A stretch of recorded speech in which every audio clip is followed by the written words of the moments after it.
ஜெபம் செய்வோம். மகா இரக்கமும் கிருபையும் அன்பும் நிறைந்த எங்கள் ஒன்றானமை தேவரீர், உமக்கே துதியும் ஸ்தோத்திரமும் ஆண்டவராக இயேசு கிறிஸ்து மூலமா இருக்கிறோம். தகப்பனே தேவரீர், எங்களுடைய வாழ்நாளில் இந்த ஒரு நாளையும் காண செய்து தகப்பனே, இந்த நாளிலும் இந்த வேளையிலும் கூட தகப்பனே ஒரு சிலராய் கூடி உங்களுடைய சத்தியங்களை நாங்கள் தியானிக்கவும் அதை ஆராய்ந்து பார்க்கவும் நீர் கொடுத்த இந்த ஒரு நேரத்திற்காக நன்றிகளையும் ஸ்தோத்திரங்களும் எடுத்துக்கிறோம். தேவரீர், இதோ கேட்கிற சத்தியங்களை எங்களுடைய இருதமாக பலையில் எழுதி வைத்துக் கொண்டு இந்த சத்தியத்திற்கேற்ற கிரியைகளை எங்கள் வாழ்க்கையில் நடப்பிக்க தேவர்தாமே நீங்க உதவி செய்யுங்க. தகப்பனே, மீதியான நேரங்களையும் காலங்களையும் உடைய கருத்தில் ஒப்படுக்கிறோம்.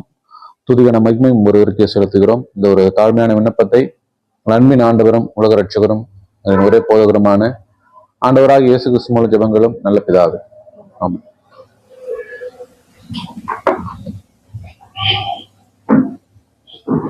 கிறிஸ்து இயேசுவுக்குள் மிகவும் அன்பாக அழைக்கப்பட்ட அன்புக்குரிய சகோதர சகோதரிகளை, உங்கள் யாவருக்கும் நம்முடைய ஆண்டவராக இயேசு கிறிஸ்து நாமத்தினாலே அன்பையும் வாழ்த்துதலையும் தெரிவித்துக் கொள்கிறேன்.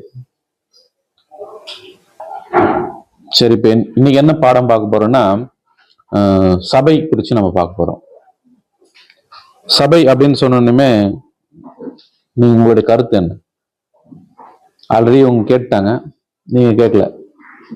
ஓகே, இப்போ உங்களுக்கு மட்டும் தான் கிளாஸ், அவங்களுக்கு மறுபடியும் அது ரிவைஸ் மாதிரி. அதனால நீங்க வந்து பதில் சொல்லக்கூடாது. சரி, ஓகே, சொல்லுங்க.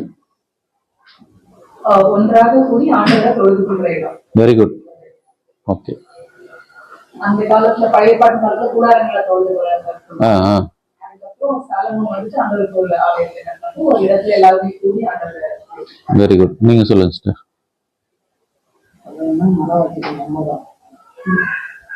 நீங்க ஆவிக்குரிய ரீதிக்கு போயிட்டீங்க. சரி, வேற அதுதான் சபையா? வேற எதுவும் சபை இல்லையா? உலக பிரகாரமா ஒரு கூட்டம் கூடி ஒரு தலைவர் பேசுவாங்க, அது ஒரு சபையில நின்று பேசுவாங்க. அதுதான் சபை இல்லையா? சரி, இப்ப நம்ம ஒரு இடத்துக்கு போயிட்டு நம்ம வந்து தொழுது கொள்ற இடம் அது சபை அப்படின்னு சொல்றீங்க, கரெக்டா? நீங்க ஆவிக்குரிய ரீதியில நம்ம தான் சபை அப்படின்னு சொல்லிட்டீங்க. சரி, ஓகே. ஸோ ஒரு 4 செவத்துக்குள்ள இருக்கிற ஒரு இடம் இல்லையா, அது தொழுது கொள்ளுகிற இடம். அதுல வந்து கடவுள் இருக்கிறாரா? இருக்கிறாரா? கொஞ்சம் யோசிச்சு சொல்லுங்க பதில்.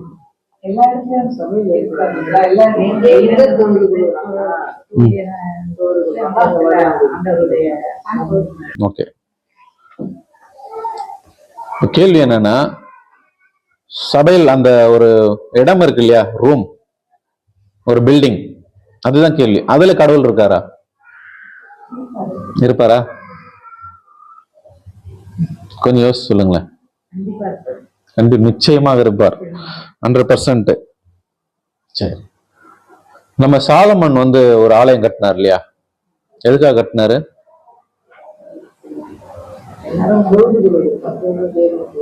தொழுது கொள்றதுக்கு அப்படின்னு நமக்கு நல்லா தெரியும். சோ அதுல கடவுள் இருந்தாரா? இருந்ததா? சரி, வசனம் படிக்கலாம். அப்போஸ்தலர் 17ஆம் அதிகாரம் 24ஆம் வசனம். உலகத்தையும் அதிலுள்ள யாவற்றையும் உண்டாக்கின தேவனானவர் வானத்திற்கும் பூமிக்கும் ஆளுவராய் இருக்கிறபடியால் கைகளினால் கட்டப்பட்ட கோவில்களில் அவர் வாசம் பண்ணுவதில்லை.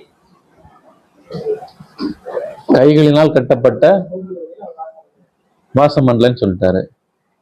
இப்ப என்ன சொல்ல போறீங்க?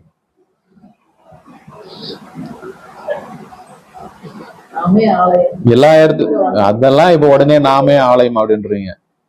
நம்முடைய கேள்வி என்ன? சபையில கடவுள் இருக்கிறாரான்னு கேள்வி கேட்டோம். நீங்க எல்லா இடத்துலயும் இருக்கிறாருன்னு சொன்னீங்க. இப்ப கேள்வி என்ன?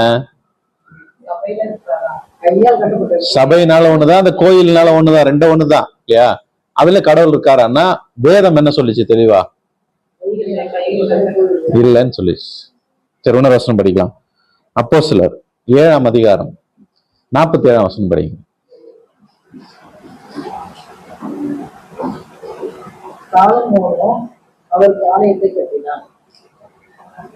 அவ்வளவுதானா?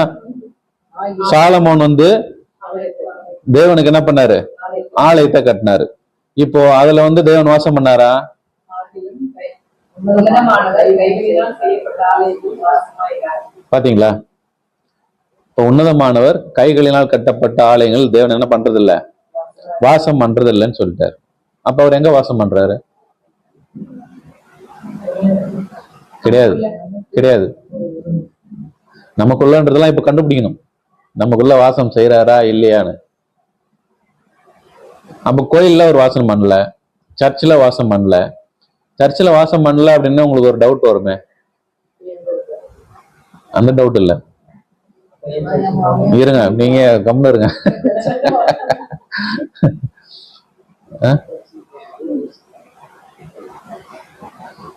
சொல்லுங்க, வேற என்ன நடக்குது சபையில? வேற எதுவும் நடக்கலையா? உங்க பிரச்சனைகளை நான் கேட்கல. சபையில கடவுள் இருக்காருன்னு தான் நம்பி போறோம். அற்புத அடையெல்லாம் நடக்குதா? நடக்குது இல்ல? எப்படி நடக்குது? கடவுள் இல்லைன்னு பார்த்துட்டோம் வசனம்.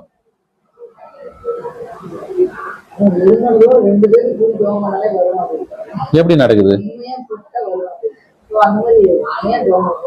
அது எப்படி நடக்குதுன்றத நம்ம பின்னாடி கவனிக்கலாம். சரிங்களா? நோட் பண்ணீங்க, அது இந்த விஷயத்த, இந்த பாயிண்ட் நல்லா நோட் பண்ணீங்க.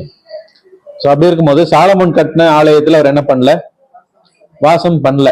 தெளிவா சொல்லிட்டார். அப்ப எங்க வாசம் பண்ணுவார் அப்படின்னு பாத்தீங்கன்னா, அவர் எங்கதான்? பரலோகத்தில் தான் இருக்காரு. அங்கதான் வாசம் பண்ணுவார்.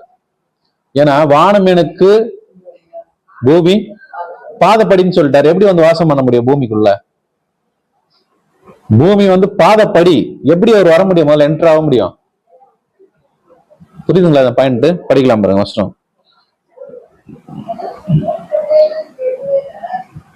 2 நாளாகமும் 7:14 படிங்க.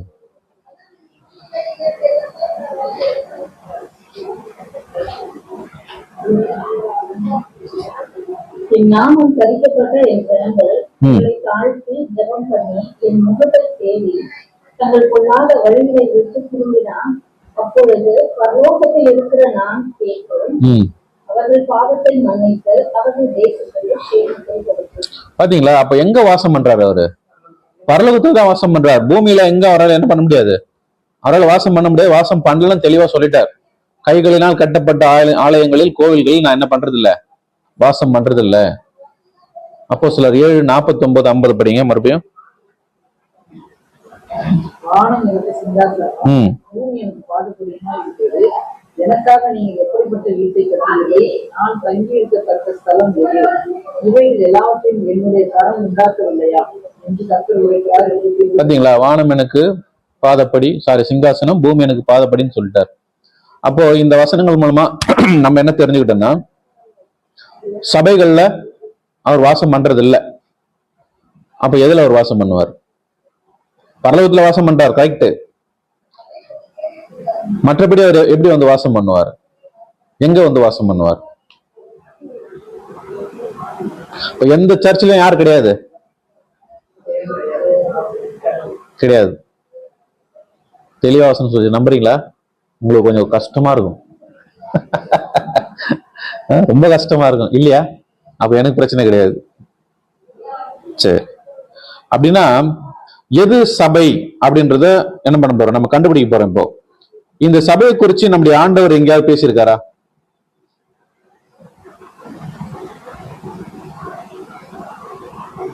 வேதத்துலதான் எங்க பேசியிருக்காரா? இங்க நான் கட்டுவேன் அது சொல்லியிருக்காரு. நான் இங்க கட்டுவேன் அப்படின்னு சொல்லியிருக்காரு. இந்த கல்லின் மேல் என் சபையை கட்டுவேன் சொன்னாரா? அப்ப இந்த கல்லின் மேல் சபையை கட்டுவேன்னு சொன்னதுக்கு அப்புறம் தான் நம்ம ஆளுங்க எது மேல கட்ட ஆரம்பிச்சிட்டாங்க? கல்லு மேல கட்ட ஆரம்பிச்சிட்டாங்க. பாத்தீங்களா? ஃபர்ஸ்ட் எங்க இருந்தது அந்த சர்ச்சு? எந்த சர்ச் அது? வாட்டிகனா இல்ல ரோம்லயா? ரோம்ல தான் செயின்ட் பீட்டர்ஸ் சர்ச் கட்டினாங்க. இந்த வசனத்தின் அடிப்படையில் தான். படிக்கலாம் பாருங்க, மத்தேயு 16ஆம் அதிகாரம் 13ல இருந்து படிங்க.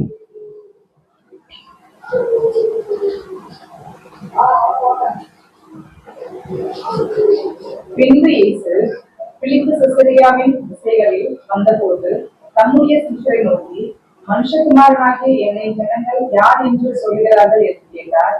அதற்கு அவர்கள் சிலர் உம்மை யோவான்ஸ்நானன் என்றும், சிலர் எலியா என்றும், வேறு சிலர் எரேமியா அல்லது தீர்க்கதரிசிகளில் ஒருவர் என்றும் சொல்கிறார்கள் என்றார். அப்பொழுது அவர், நீங்கள் என்னை யார் என்று சொல்கிறீர்கள் என்று கேட்டார். சீமோன் பேதுரு பிரதியுத்தரமாக, நீ ஜீவனுள்ள தேவனுடைய குமாரனாகிய கிறிஸ்து என்றான். இயேசு அவனை நோக்கி, யோனாவின் குமாரனாகிய சீமோனே, நீ பாக்கியவான். மாம்சமும் ரத்தமும் இதை உனக்கு வெளிப்படுத்தவில்லை, பரலோகத்தில் இருக்கிற என் பிதா இதை உனக்கு வெளிப்படுத்தினார்.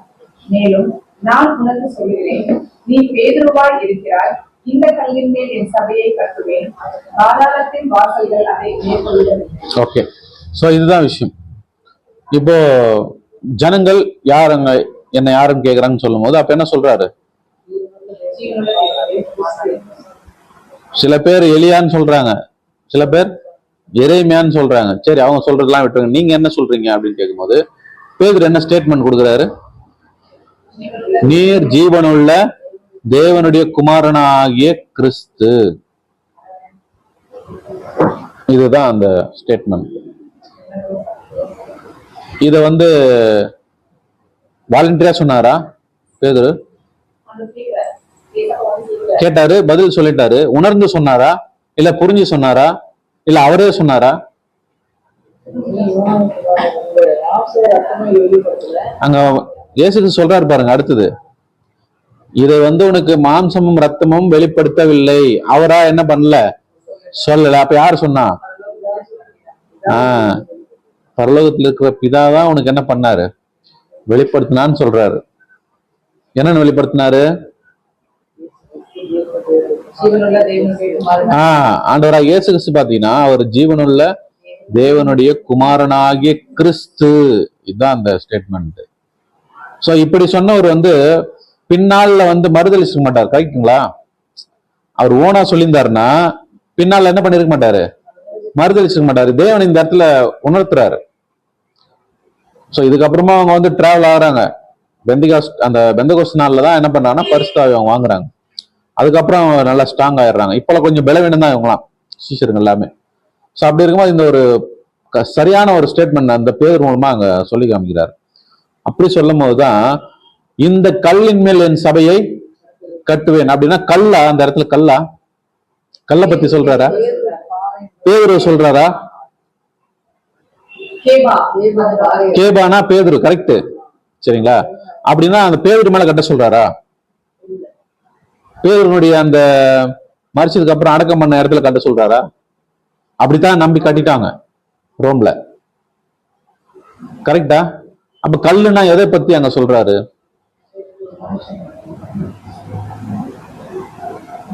நீ பேதுருவா இருக்கிறாய், இந்த கல்லின் மேல் என் சபையை, நீ பேதுருவா இருக்கிறாய், இந்த கல்லின் மேல் என் சபையை கட்டுவேன்னு சொல்லிட்டாரு. கல்லுனா அப்போ அவர் சொன்ன ஸ்டேட்மெண்ட்டை வச்சுதான் இங்க சொல்றாரு கல்லுன்னு.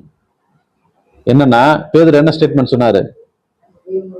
நீர் ஜீவனுள்ள தேவனுடைய குமாரனாகிய கிறிஸ்து. இந்த விசுவாசம், புரியுதுங்களா? அந்த கல்லதான் என்னன்னு சொல்றாரு, விசுவாசத்துக்கு ஒப்பிட்டு சொல்றார். இந்த விசுவாசத்தின் அடிப்படையில் தான் என்ன பண்ணணும், சபை கட்டப்படணும். புரிஞ்சுச்சுங்களா? அப்ப இயேசு கிறிஸ்துவ என்னன்னு விசுவாசிக்கணும்? தேவனுடைய குமாரன் அப்படின்னு சொல்லிட்டு விசுவாசிக்கணும். இந்த அடிப்படையில யார் சபையை கட்டுறாங்களோ அதுலதான் தேவன் என்ன பண்ணுவாரு, வாசம் பண்ணுவார். அதுவும் லிட்டரலா கிடையாது. புரியுதுங்களா? அது நம்ம அடுத்த பாயிண்ட்ல நம்ம பார்க்க போறோம். அது வசனங்கள் படிக்கலாம் பாருங்க. ஏசாயால 28:16 படி.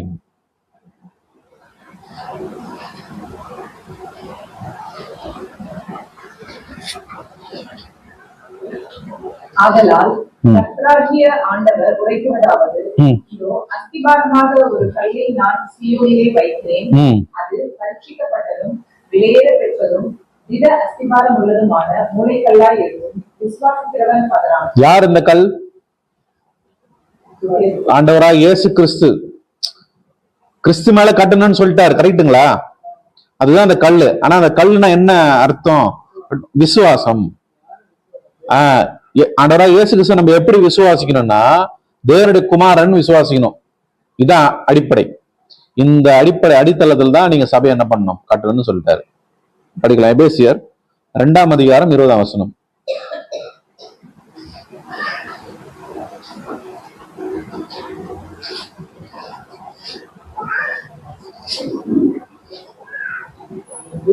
அப்போஸ்தலர் தீர்க்கதரிசி என்பவருடைய ம் அஸ்திபாரத்தின் மேல் கட்டப்பட்டவர்களுமாய் இருக்கிறீர்கள். ம். அதற்கு இயேசு கிறிஸ்து தாமே மூலைக்கல்லாய் பாத்தீங்களா, அதற்கு இயேசு கிறிஸ்து தாமே மூளைக்கல்லா இருக்கிறார்.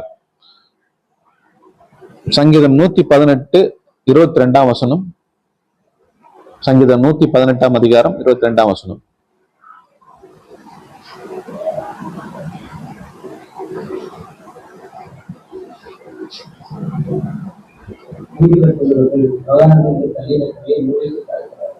அந்த மூளைக்கு தலைக்கல்ன்றது பாத்தீங்கன்னா ஆண்டவராய் இயேசு கிறிஸ்து தான். சரிங்களா? அப்போ கிறிஸ்துவ நாம் என்னன்னு விசுவாசிக்கணும். ஏன்னா இஸ்ரேல் ஜனங்கள் யாரை எதிர்பார்த்துட்டு இருந்தாங்க? மேசியா. எபிரேய பதத்துல மேசியா, கிரீக்ல வரும்போது கிறிஸ்து. கரெக்டுங்களா? அவரை எதிர்பார்த்திருந்தாங்க. அவங்க என்ன பண்ணிட்டாங்க? அவரை தள்ளிட்டாங்க. சரிங்களா? ஓகே. அப்படி இருக்கும்போது இப்ப நம்ம என்ன பார்க்க போறோம்னா, சபையை கட்டணும். என்ன சபை? விசுவாசத்தினால கட்டணும். புரியுதுங்களா? அப்ப இந்த உலகத்துல பாத்தீங்கன்னா ஒரு சபையை கட்டணும், ஒரு பில்டிங் கட்டணும்னா முதல்ல என்ன பண்ணணும்? அஸ்திவாரம் போடணும். Very good. அப்புறம் வேற என்ன தேவைப்படும்? கல்லு, மண்ணு, சிமெண்ட், கம்பி, அப்புறம் வேற தண்ணி, வேற என்ன தேவைப்படும்? யார் வீட்டு இடத்துல போய் கட்டுறது? முதல்ல இடம் வாங்கணும். சரிங்களா? முதல்ல இடம் வாங்கணும், அதுக்கப்புறம் அஸ்திவாரம் போடணும், அதுக்கப்புறம் தான் பில்டிங் எழுப்பணும், அதுக்கப்புறம் தளம் போடணும். இதுதான் ஒரு பில்டிங்கோட ஸ்ட்ரக்சர். இதே மாதிரிதான் சபையும் கட்டப்பட வேண்டும். படிக்கலாங்களா? படிக்கலாம். மத்தேயு 13ஆம் அதிகாரம் 38ஆம் வசனம்.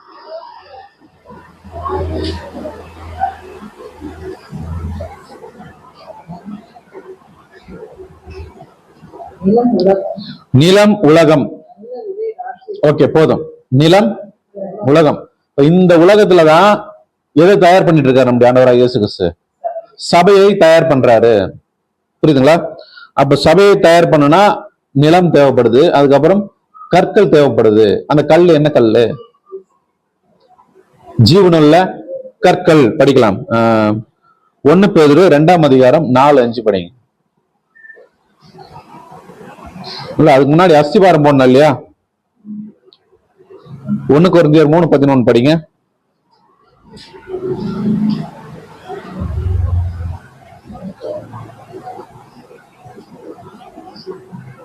அவனவனுடைய வேலைப்பாடு வெளியாகும், நாளானது அதை விளங்க பண்ணும். ஏனெனில் அது அக்கினியினாலே வெளிப்படுத்தப்படும். அவனவனுடைய வேலைப்பாடு 3:11 படிக்கிறீங்க? ஆமா. வேறே அஸ்திபாரத்தை போல ஒருவனாலும் கூடாது. ஒருவனாலும் கூடாது. அஸ்திபாரம் இயேசு கிறிஸ்து மேலதான், அந்த விசுவாசத்தின் மேலதான் போடணும். அதுக்கு இயேசு கிறிஸ்து கல்லறை மேல என்ன பண்ணக்கூடாது? அப்படி கிடையாது அர்த்தம். விசுவாசத்துலதான் என்ன பண்ணணும்? ஆலயம் கட்டப்படணும். கற்கள் என்னன்னு பாத்தீங்கன்னா 1 பேதுரு 2ஆம் அதிகாரம் 4-5. மனுஷரால் தள்ளப்பட்டதாயும் தேவனால் தெரிந்து கொள்ளப்பட்டதும் வேறு இருக்கிற ஜீவனுள்ள கல்லாகிய அவர்களுக்கு சேர்ந்தவர்களாகிய நீங்களும் ஜீவனுள்ள கற்களை போல ஆவிக்கேற்ற மாளிகையாகவும் இயேசு கிறிஸ்து மூலமாய் தேவனுக்கு பிரியமான ஆவிக்கேற்ற பலிகளை செலுத்தும்படிக்கு பரிசுத்த ஆசாரிய கூட்டமாகவும் கட்டப்பட்டு வருகிறீர்கள். ஓகே. சோ அஸ்திபாரம் போட்டாச்சு, கற்கள் மூலமா என்ன பண்ணியாச்சு? பில்டிங் கட்டுறாங்க. அப்ப இந்த கற்கள் யாரு? பிசாசா? விசுவாசம். கரெக்ட். அப்படின்னா இந்த கற்கள் யாருன்னா இந்த விசுவாசத்துக்குள்ள வரவங்க. புரியுதுங்களா? இயேசு கிறிஸ்து அப்படின்ற ஒரு விசுவாசத்து மேல என்ன பண்ணியாச்சுன்னா அடித்தளம் போட்டாச்சு, அஸ்திபாரம் போட்டாச்சு. இப்ப அதுக்குள்ள கட்டப்படணும்னா கற்கள் மூலமா என்ன பண்ணணும்? கட்டப்படணும். அந்த கற்கள் யாருன்னா இந்த விசுவாசத்துல யாரெல்லாம் வருவாங்களோ அவங்கதான் அந்த கற்கள். இப்ப இது எக்ஸாம்பிள் பாத்தீங்கன்னா சாலமோனுடைய தேவாலயம் கட்டப்பட்டது இல்லையா? அந்த கட்டப்படுற இடத்துலயே வந்து வேலைகளை செஞ்சு கற்களை செதுக்கி கொண்டு வந்து செட் பண்ணாங்களா, இல்ல கற்கள் வேற இடத்துலயும் கொண்டு வரப்பட்டதா? எல்லாமே அதான் கொண்டு வந்து இங்க வேலை செஞ்சு ஃபிட் பண்ணாங்களா, இல்ல ஆல்ரெடி பினிஷ் பண்ணி கொண்டு வந்தாங்களா? பினிஷ் பண்ணி தான் கொண்டு வந்தாங்க. பினிஷ் பண்ணி கொண்டு வந்து இங்க பிக்ஸ் பண்ணாங்க. இப்ப அதே மாதிரிதான் இந்த பூமியில நடக்குது வேலை இப்போ. புரியுதுங்களா? இப்ப இந்த பூமியில நம்மளா இருக்கிறோம் இல்லைங்களா? நம்மள இப்ப என்ன பண்ணிட்டு இருக்காரு? சத்தியத்தின் மூலமா நம்மளை செதுக்குறாரு. அன்னைக்கு சாலமோன் தேவாலயத்துல அந்த கல்லு போய் ஃபிட் ஆகணும்னா அங்க செதுக்கி கொண்டு வந்து என்ன பண்ணுவாங்க? எது வந்து செட் பண்ணுவாங்க. அதே மாதிரி தான் இன்னைக்கு பூமியில என்ன பண்றாரு? நம்மள அந்த ஜீவனுள்ள அந்த மாளிகைக்கு நம்ம ஃபிட் ஆகணுன்றதுக்காக நம்மள என்ன பண்ணிட்டு இருக்காரு? செட் பண்றாரு, செதுக்குறாரு, நம்மள உருவாக்கிட்டு இருக்காரு.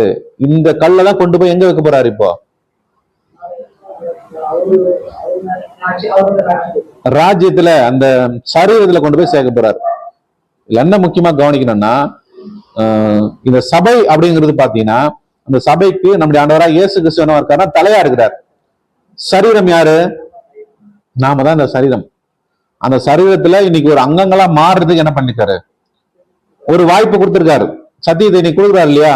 இதை நம்ம கேட்டுதான் என்ன பண்ண போறோம்? அந்த வாய்ப்புக்குள்ள நம்ம போக போறோம் இல்லையா? சரி, படிக்கலாம் பாருங்க. இப்போ அஸ்திபாரம் போட்டாச்சு, கற்கள் கட்டியாச்சு. இப்ப தளம் போடணும்ல. என்ன தளம்? படிக்கலாம் பாருங்க. 1 தீமோத்தேயு 3ஆம் அதிகாரம் 15ஆம் வசனம்.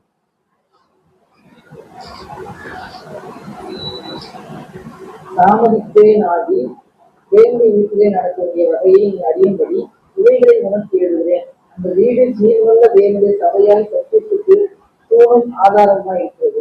பாத்தீங்களா? அது சத்தியத்துக்கு தூணும் ஆதாரமா இருக்கிறது.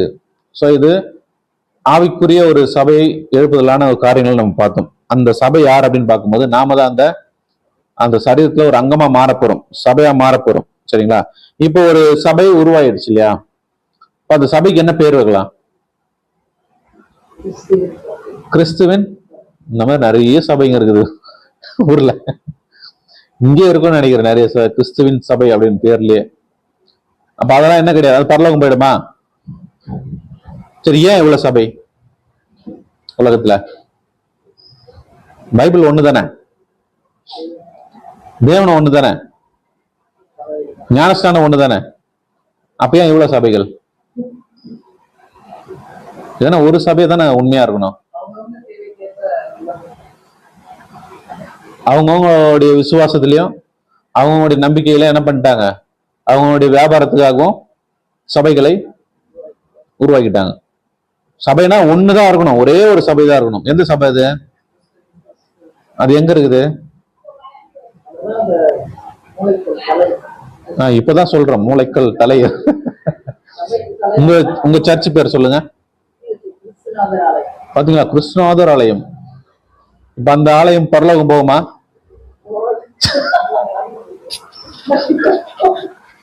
நான் சொல்லல, நீங்களே தான் சொல்றீங்க சிஸ்டர். இதுக்கு நான் ஆள் கிடையாது. இதுக்கு நான் வந்து என்ன ஆக முடியாது, அதுக்கு நான் காரணம் ஆக முடியாது. நான் கேட்டேன், நீங்க சொல்லிட்டீங்க பரலோகம் போகாது. நோட், அதாவது கேமரா நோட் பண்ணிட்டு இருக்காரு அவர். வீடியோ கவரேஜ் யார் யாருக்கு காட்ட போறாரு தெரியல. நீங்க நல்லா மாட்டிக்கினீங்க இப்போ. உண்மை. சரி, ஓகே, பரவாயில்ல, பயப்படாதீங்க. தேவன் இருக்காரு நம்மளுக்கு. புரியுதுங்களா? நாசியில சுவாசம் உள்ள மனுஷனை தேவன் பேர்ல பற்றுதலா இருப்பது நலம். தேவனை மட்டும் நம்புங்க, வேற யாரையும் நம்பாதீங்க. மனுஷரை நம்பினீங்கன்னா நம்ம வீணாதான் போவோம். சரிங்களா? பயப்படாதீங்க. மனுஷருக்கு பயப்படுகிற விஷயம் என்ன ஆகும்? கண்ணியை வர வைக்கும் இல்லைங்களா? அதனால தைரியமா இருங்க. ஒன்னாவது நம்ம சும்மா ஜோவியலா பேசுறது அதெல்லாம். சரிங்களா? அப்போ என்ன பாயிண்ட் பார்த்தோம்? எது உண்மையான சபைன்னு பார்த்தோம். ஆனா இந்த உலகத்துல எதுவும் இல்ல. அப்ப எது உண்மையான சபை? அந்த சபைக்கு ஒரு பேர் வைக்கலாமா? ஆல்ரெடி வச்சாச்சு பேர்லாம், பைபிள்ல இருக்குது. படிக்கலாம் பாருங்க. எபிரேயர் 12ஆம் அதிகாரம் 23ஆம் வசனம்.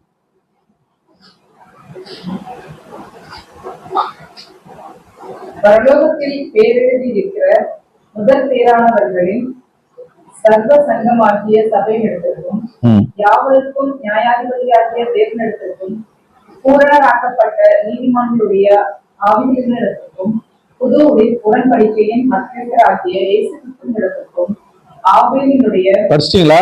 ஸ்டார்டிங்லயே வந்துருமே 12:23.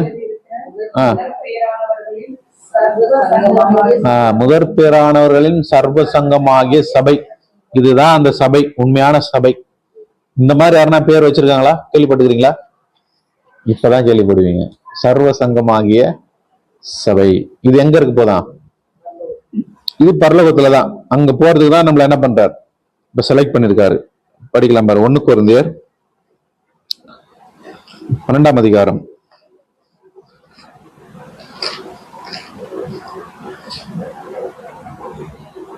12ஆம் வசனம் படிங்க. எப்படியெனில் சரீரம் ஒன்று, அதற்கு அவயவங்கள் அநேகம். ஒரே சரீரத்தின் அவயவங்கள் எல்லாம் அநேகமாய் இருந்தும் சரீரம் ஒன்றாகவே இருக்கிறது. அந்த பிரகாரமாக கிறிஸ்துவும் இருக்கிறார். பாத்தீங்களா? எப்படி சரீரம் ஒண்ணுதான், அதற்கு அவயங்கள் அநேகம். ஒரே சரீரத்தின் அவயங்கள் எல்லாம் அநேகமா இருந்தும் சரீரம் ஒன்றாகவே இருக்கிறது. அந்த பிரகாரமாய் கிறிஸ்துவும் இருக்கிறார். அதுலயே பாத்தீங்கன்னா 27ஆம் வசனம் படிங்க. நீங்களே கிறிஸ்துவின் சரீரமாயும் தனித்தனியே அவயங்களுமாயும் இருக்கிறீர்கள். நீங்களே கிறிஸ்துவின் சரீரமாயும் அப்படின்னா ஒவ்வொருத்தரும் ஒரு பார்ட் அந்த சரீரத்துல. ஒருத்தர் கையா இருக்கலாம், ஒருத்தர் காலா இருக்கலாம், இல்லையா? அதுதான் இங்க சொல்ல வர்றாரு. இந்த அதிகாரம் ஃபுல்லாவே படிச்சீங்கன்னா நீங்க பார்க்கலாம். 31ஆம் வசனம் வரைக்கும் படிங்க, அப்புறமா படிங்க. அங்க டீட்டெயிலா கொடுத்திருப்பாரு. கண்ணானது கண்ணை பத்தி பேசியிருப்பாரு, கையை பத்தி பேசியிருப்பாரு. இப்போ ஒரு கைக்கு ஒரு வேதனை வந்துருச்சு. அப்ப இந்த கை பார்த்து என்ன பண்ணணும்? சும்மா இருக்கலாமா? ஏன்னா இது சரீரம். இந்த சரீரத்துக்கு பாதிப்பாகனா இந்த சரீரம் என்ன ஆகணும்? அதுக்காக பரிதவிக்கப்படணும், அதுக்காக உதவி செய்யணும். இததான் சரீரமா சொல்றாரு. புரியுதுங்களா? சோ அப்போ கிறிஸ்துவனுடைய சரீரம் அப்படின்னா அந்த சபை அப்படின்னு பாத்தீங்கன்னா அதுக்கு இயேசு கிறிஸ்து தலையா இருக்கிறார். நாம எல்லாம் என்ன மாறப்போறோம்? அவங்களா மாறப்போறோம். கொலைசியர்ல கூட ஒரு வசனம் படிக்கலாம் பாருங்க. கொலைசியர்ல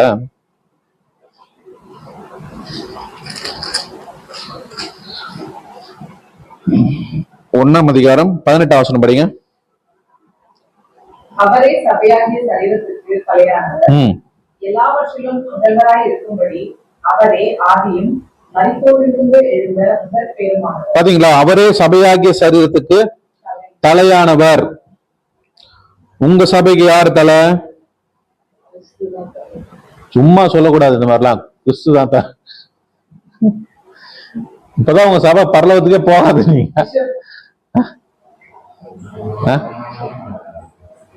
சோ உண்மையான சபைக்கு ஆண்டவராகிய இயேசு கிறிஸ்து என்னவா இருக்காரு?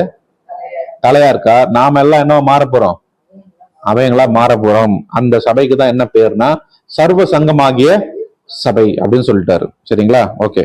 இப்ப அடுத்தது என்ன பார்க்க போறோம்? இந்த சபையா மாறணும் அப்படின்னா நாம் என்ன பண்ணணும்? என்னென்ன விசுவாசிக்கணும்? ஜீவனுள்ள தேவனுடைய குமாரனாகிய கிறிஸ்து. இது மட்டும் தெரிஞ்சா போதாது. இன்னும் ஒரு சில படிநிலைகளை என்ன பண்ணணும்? நம்ம கடந்து செல்லணும். அப்பதான் அந்த சரீரத்தை நாம் ஒரு அங்கமா மாற முடியும். சரியா? படிக்கலாம். வெளிப்படுத்தல் 17ஆம் அதிகாரம் 14ஆம் வசனம்.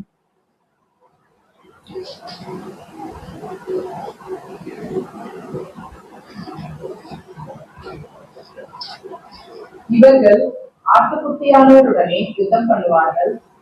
ஆட்டுக்குட்டியானவர் கர்த்தாதி கர்த்தரும் ராஜாதி ராஜாவுமாய் இருக்கிறபடியால் அவர்களை ஜெயிப்பார். அவரோடு கூட இருக்கிறவர்கள் அழைக்கப்பட்டவர்களும் தெரிந்து கொள்ளப்பட்டவர்களும் உண்மை உள்ளவர்களுமாய் இருக்கிறார்கள் என்றார். ஓகே. சோ பரலோகத்துல இயேசு கிறிஸ்து கூட இருக்கிறவங்களுடைய டீட்டெயில் அங்க கொடுத்திருக்காரு. சோ அந்த கண்டிஷன் என்ன அப்படின்னா இங்க 3 பேரை பத்தி சொல்லியிருக்காரு. அழைக்கப்பட்டவர்கள், தெரிந்து கொள்ளப்பட்டவர்கள், உண்மை உள்ளவர்கள் அப்படின்னு சொல்லிட்டாரு இல்லையா?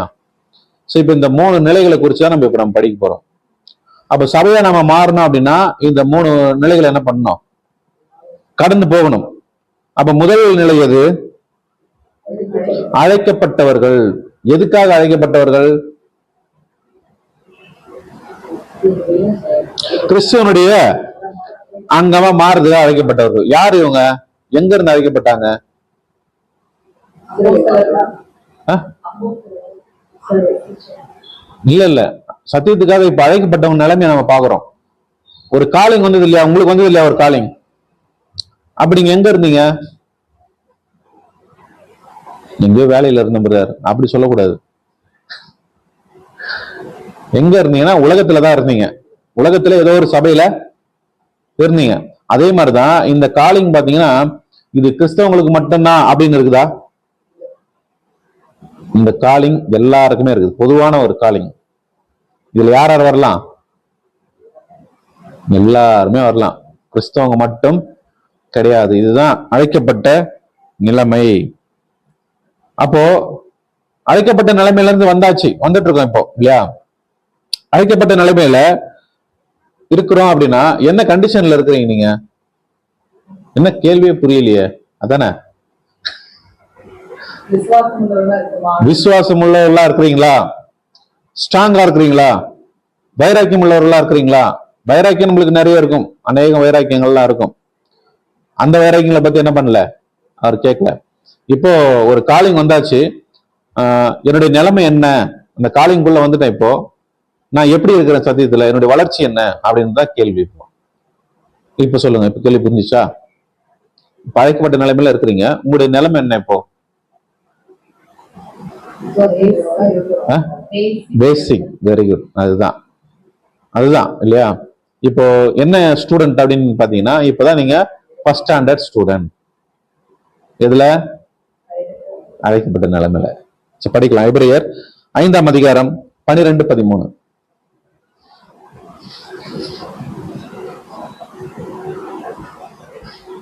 காலத்தை பார்த்தால்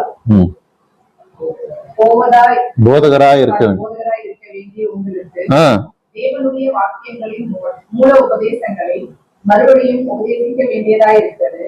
நீங்கள் பலமான ஆகாரத்தை அல்ல, காலை உண்ணத்தக்கவர்களானீர்கள். ஓகே, சோ இப்போ கண்டிஷன் என்னவா இருந்திருக்கணும்?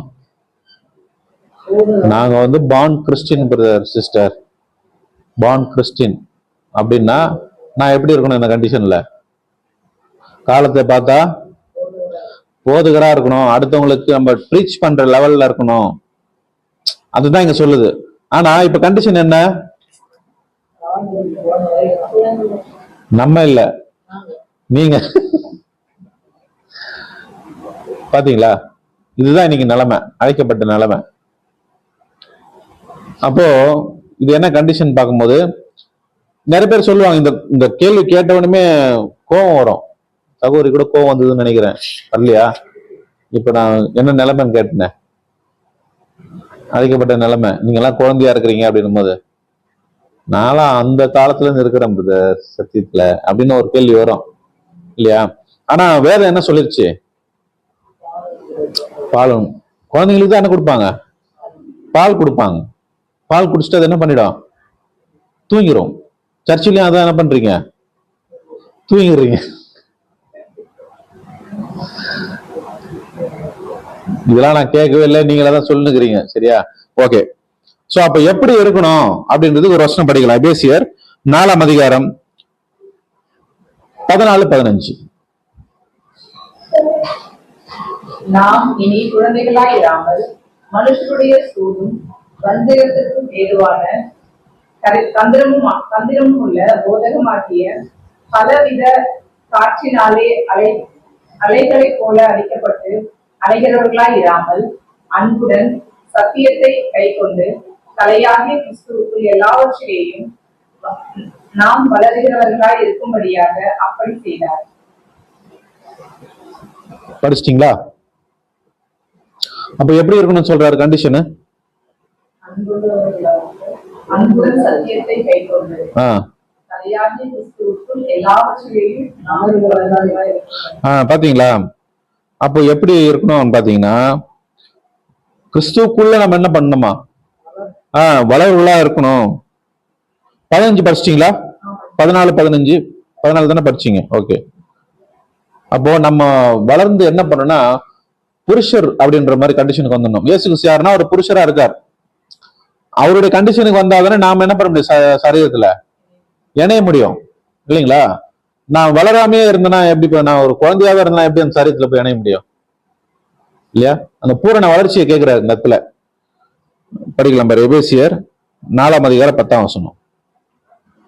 இறங்கினவரே எல்லாவற்றையும் விருப்பத்தக்கதாக எல்லா வானங்களுக்கும் மேலாக உன்னதத்திற்கு ஏறி மூலமா இருக்கிறார். 4:10 வச்சிட்டீங்களா?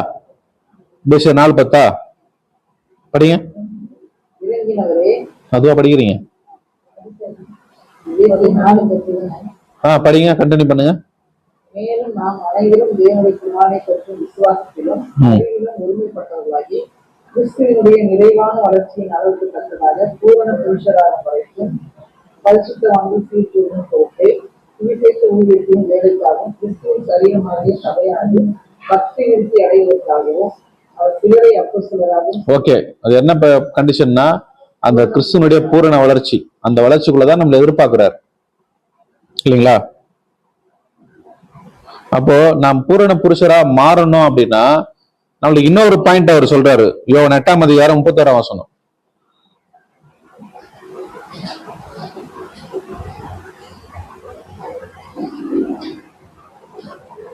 இயேசு தம்மை விசுவாசித்த யூதர்களை நோக்கி, நீங்கள் என் உபதேசத்தில் நிலைத்திருந்தால் மெய்யாகவே என் சீஷராய் இருப்பீர்கள். பாத்தீங்களா? அப்போ என்னுடைய உபதேசத்துல நீங்க நிலைச்சிருந்தீங்கன்னா தான் என்னவா மாற முடியும்? சிஷ்யரா மாற முடியும். அப்படின்னா சரீரத்துல இணைய முடியும். அப்ப அவருடைய உபதேசம் என்ன? இன்னைக்கு இயேசு கிறிஸ்துவினுடைய உபதேசம் என்ன?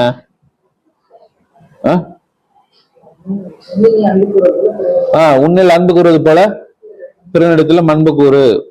இது காலங்காலம் நம்ம சொல்லினே தான் இருக்கணும். அன்பு கூர்ந்துட்டே தான் இருப்போம் இல்லையா? அதை அவர் சொல்ல வரல.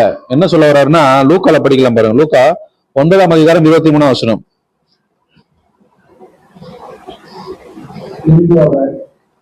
எல்லாரையும் நோக்கி, ஒருவரின் பின்னே வர விரும்பினால் அவன் தன்னைத்தான் வெறுத்து தன் சிலுவை அனுமதியும் எடுத்துக்கொண்டு என்னை பின்பற்ற கடவன். சோ அவர் சொன்ன உபதேசம் இதுதான். என்னோட உபதேசத்துல நிலைச்சிருந்தீங்கன்னா என்னோட சீச்சரா இருப்பீங்க அப்படின்னு சொன்னாரு. அவர் சொன்ன உபதேசம் என்ன அப்படின்னா, ஒருவன் என்னை பின்பற்றி வர விரும்பினால் அவன் தன்னைத்தான் வெறுத்து தன் சிலுவை எடுத்து அனுதினம் என்னை பின்பற்ற கடவன். இதுதான் அவர் சொன்ன உபதேசம். இந்த உபதேசத்தை ஃபாலோ பண்ணா எங்க போயிடலாம்? நாம் சரீரமா மாறிடலாம். இதை பண்ணலாமா? முடியுமா நம்மளால? இப்ப ஒரு லைனா நம்ம அந்த வசனத்தை படிக்கலாம். படிங்க. பின்பு அவர் எல்லாரையும் நோக்கி, ஒருவன் என் பின்னே வர விரும்பினால். முதல்ல என்ன பண்ணுமா? இயேசு கிறிஸ்து பின்னாடி நான் போகணும் அப்படின்னா முதல்ல நான் விரும்பணும். அவர் எப்படி கூப்பிடலன்னா கம்பல் பண்ணி என்ன பண்ணல, கூப்பிடல. வாலண்டியரா நீங்க விரும்பி வந்தா வாங்க என் பின்னாடி, அதுதான் சொல்றாரு. அடுத்தது, நீங்க என் பின்னாடி வர்றதுக்கு விரும்பிட்டீங்க, அடுத்தது என்ன பண்ணணும்னு சொல்றாரு? தன்னைத்தான் வெறுத்து. அப்படின்னா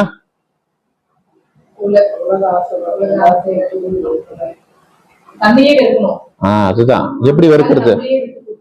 எப்படி வெறுக்கிறது நம்மள?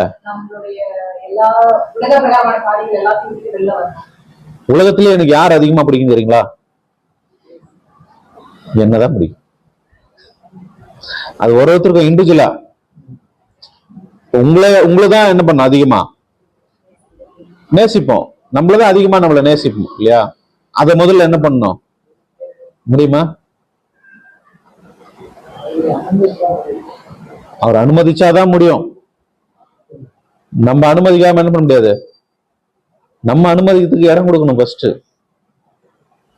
புரியுதுங்களா? அப்ப தன்னைத்தான் வெறுக்கிறதுன்றது ஈஸியான காரியமா? தன்னைத்தான் வெறுக்கிறதுன்றது பாத்தீங்கன்னா என்னுடைய சுயம், அதை வெறுக்கணும். இதெல்லாம் நீங்க கேட்டதுதான், காலங்காலமா கேட்டதுதான். அது ஒரு லைன்ல நம்ம பார்த்துட்டு என்ன பண்றோம், போயிடுவோம். எனக்குன்னு ஒரு இமேஜ் இருக்கும், அதை விட முடியுமா? எனக்குன்னு ஒரு செல்வாக்கு இருக்கும், விட முடியுமா? எனக்கு முடியாது, கஷ்டம். எனக்குன்னு ஒரு டேலண்ட் இருக்கும். நம்ம எதெல்லாம் பெருசா நினைக்கிறோமோ நம்மளை பத்தி, நம்மளுக்கு என்ன குட் குவாலிட்டிஸ் இருக்குதோ, நம்மளை பார்த்து மற்றவங்க மெச்சுக்குவாங்க இல்லையா? அதெல்லாம் அந்த மாதிரி வெறுக்கிற மாதிரி நம்ம பண்ணணும். முடியுமா? இன்னைக்கு சபைகள் இந்த மாதிரி போதிப்பாங்களா? ஃபர்ஸ்ட் போதிச்சா என்ன ஆயிடும்? எல்லாரும் மனம் திரும்பிடுவாங்களா? வேற வழியில திரும்பி போயிடுவாங்க. ஏன்னா இன்னைக்கு உபதேசமே எப்படி இருக்குது? இன்னைக்கு உபதேசமே ஆசீர்வாதம் தான் இல்லையா? அந்த அடிப்படையில் தான் போயிட்டு இருக்கு. சரி, இப்ப அடுத்த லைன் படிங்க. தன் சிலுவையை மனதிலும் எடுத்துக்கொண்டு ஆ, என்னை பின்பற்ற தன் சிலுவையை எடுத்துக்கொண்டு. யாருடைய சிலுவையை? அவங்க அவங்க சிலுவையை கொண்டு போனோம். சிலுவைனா என்னது? அப்போ பாடுகள். அப்படின்னா என்ன பாடுகள்? நமக்கு வர கிறிஸ்துவின் நிமித்தம் வரக்கூடிய பாடுகள், சத்தியத்தின் நிமித்தமா வரக்கூடிய பாடுகள். சரி, சத்தியத்தின் நிமித்தமா நம்மளுக்கு எப்படி வரும் பாடுகள்? ஒரு உண்மையா இருக்கிறோம்னா வெரி குட். சொன்னாதான் நமக்கு அந்த ஒரு இது கிடைக்கும். அதுதான். அது சொல்லாம இருக்கு. சோ அந்த இடத்துல நம்ம உண்மையா இருந்தோம்னா நம்மளுக்கு என்ன வரும்? பாடுகள் வரும். இததான் நம்ம கிட்ட எதிர்பார்க்கிறாரு. அப்ப இருக்க முடியுமா? ஒரு இடத்துல நம்மளுக்கு பொய் சொல்லிதான் ஒரு காரியம் ஆகணும் அப்படின்னா நம்ம அங்க என்ன பண்ணிடுவோம்? பொய் சொல்லிடுவோம். அப்ப சத்தியத்துக்காக நிக்கக்கூடிய சூழ்நிலை நம்ம அங்க என்ன பண்ணிடுறோம்? தோத்துடுறோம். தேவன் நம்ம கிட்ட தான் எதிர்பார்க்கிறாரு. உலகத்துல அநேக சூழ்நிலைகள் நம்மளுக்கு வரும். நம்ம தனிப்பட்ட விதத்துல சத்தியத்தின் நிமித்தமா அல்லாத பிரச்சனைகள்லாம் வரும். அதெல்லாம் நம்ம யார் ஏற்படுத்தினா? நம்ம ஏற்படுத்துறது தான். சோ அது நிமித்தமா நான் பாடுகள் அனுபவிக்கிறேன்னு சொன்னா அதை ஒத்துக்க முடியுமா? முடியாது. நான் எக்ஸாம்பிள் ஒன்று சொல்றேன். இப்போ பேங்க்ல நம்ம கடன் வாங்கிட்டோம். நம்முடைய தேவைக்காக நம்ம என்ன பண்ணிட்டோம்? கடன் வாங்கிட்டோம். இப்ப கட்ட முடியல. இப்போ பேங்க்ல டார்ச்சர் பண்றான், கட்டுங்க இல்லைன்னா வீடு என்ன பண்ணிடுவோம்? ஜப்தி பண்ணிடுவோம், இல்ல பொருளை ஜப்தி பண்றோம் அப்படின்னு அவன் என்ன பண்ணுவான்? அவன் பிரஷர் கொடுப்பான். இது நம்மளுக்கு பாடுகளா? இது நம்மளே சரி, இது பாடுகள் லிஸ்ட்ல வராது. நம்முடைய சுயநலத்துக்காக செய்யக்கூடிய எல்லா காரியங்களும் அது பாடுகள் என்ன பண்ணக்கூடாது? நம்ம நினைச்ச கூடாது. சத்தியத்தின் நிமித்தமாகவும் ஆண்டவராகிய இயேசு கிறிஸ்து நிமித்தமாகவும் வரக்கூடிய பாடுகள் தான். ஒரு இடத்துல உண்மை பேசி ஆகணும், அங்க உண்மைதான் பேசணும். அது நிமித்தமா வரக்கூடிய பாடுகள், அசிங்கள், அவமானம் எல்லாத்தையும் என்ன பண்ணணும்? நம்ம சகிக்கணும், தாங்கணும். இததான் சொல்றாரு இயேசு கிறிஸ்து. அப்ப நீ இதெல்லாம் செய்யறதுக்கு ரெடியா? அப்ப நான் பின்னாடி என்ன பண்ண? வா. இல்லையா வராது. அதான் அர்த்தமே அதுக்கு. ஒருவன் என்னை பின்பற்றி வர விரும்பினால் அவன் தன்னைத்தான் வெறுத்து தன் சிலுவையை அனுதினமும் எடுத்து என்னை பின்பற்ற கடவன். சோ இந்த மாதிரி யூதர்கள் மத்தியில அந்த உபதேசம் சொன்னாரு. எவ்வளவு பேர் வந்தாங்க? 12 அப்போஸ்தலர்கள் மட்டும்தான் வந்தாங்க. ஏன்னா இந்த உபதேசம் ரொம்ப அவங்களுக்கு என்னவா இருந்தது? கடினமா இருந்தது. இப்ப இந்த உபதேசத்தை சர்ச்சுங்களை போயிட்டு உபதேசம் பண்ணா என்ன பண்ணுவாங்க? யாராச்சும் இருப்பாங்களா சபையில? தெரியும் அவங்களுக்கு, புரியுதுங்களா? எல்லாருமே போயிட்டா அப்புறம் வருமானம் எங்க வர்றது? சபை எப்படி நடத்துறது? அதனால தங்களுக்கு ஏற்றார் போலதான் இன்னைக்கு உபதேசங்கள் என்ன ஆயிட்டு இருக்கு, மாறிடுச்சு. பாத்தீங்களா? அப்போ மனுஷர்கள் பிரியப்படும் வண்ணமாக அவருடைய ஆசீர்வாதம் என்னன்னு சொல்லிட்டு என்ன பண்றாங்க? பூமிக்குரிய ஆசீர்வாதத்துக்காக தான் என்ன பண்றாங்க இன்னைக்கு எல்லாமே போராடுறது, போதிக்கிறது எல்லாமே. உங்களுக்கு செழிப்பா ஆயிடுவீங்க, உங்களுக்கு எந்த பிரச்சனையும் இருக்காது. இத சொன்னாதான் ஜனங்க என்ன பண்ணுவாங்க? வருவாங்க. அப்ப பூமிக்குரிய ஆசீர்வாதத்தை பத்தியே தான் பேசிட்டு இருக்கிறாங்க. இது எங்க கொண்டு போகாது? இது பரலோகம் கொண்டு போகாது. அப்ப இயேசு கிறிஸ்து சொன்ன அந்த உபதேசத்தின்படி நடந்தா மட்டும்தான் பரலோகம் போக முடியும். தன்னைத்தான் வெறுக்கணும், சிலுவை சுமக்கணும், இல்லையா? இதை பண்ணாதான், இல்லைன்னா என்ன பண்ண முடியாது இந்த பூமியில. ஏன்னா உபதேசங்கள் இன்னைக்கு வேற மாதிரி என்ன ஆயிட்டு இருக்கு, போயிட்டு இருக்கு. வசனங்கள் இருக்கு இல்லையா? உங்களுடைய பொக்கிஷங்களை எங்க சேர்த்து வைங்க? பரலோகத்துல சேர்த்து வைங்க. ஆனா இங்க என்ன பண்ணிட்டு இருக்கோம்? நம்ம இந்த பூமியில தான் சேர்த்து வச்சுட்டு இருக்கோம் எல்லாத்தையுமே. இங்க சேர்த்து வச்சா என்ன சொல்றாரு? பூச்சியும் அழிச்சிடும். அங்க சேர்த்து வச்சா அங்க ஒண்ணுமே பண்ண முடியாது. அங்க சேர்த்து வைக்கக்கூடிய விஷயத்த என்னன்னு சொல்றாரு? என்ன புரிஞ்சுக்கிட்டோம் நம்ம? இந்த பொக்கிஷங்களை அங்க சேர்த்து வைங்கன்னா எது பொக்கிஷம்?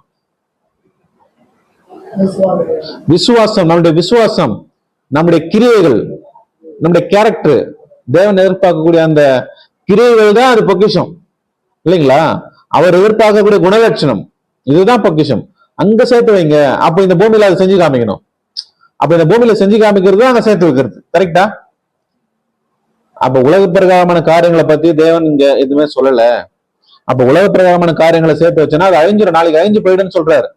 அது உங்களை பரலோகத்துக்கு கொண்டு செல்லாது, நம்முடைய கிரியைகள் தான் கொண்டு செல்லும். அப்போ அந்த மாதிரி சொல்லும் போது 12 அப்போஸ்தலர்கள் மட்டும் தான் என்ன பண்ணாங்க? பின்பற்றினாங்க. படிக்கலாம் பாருங்க, யோவான் 6ஆம் அதிகாரம் 54ஆம் வசனம்.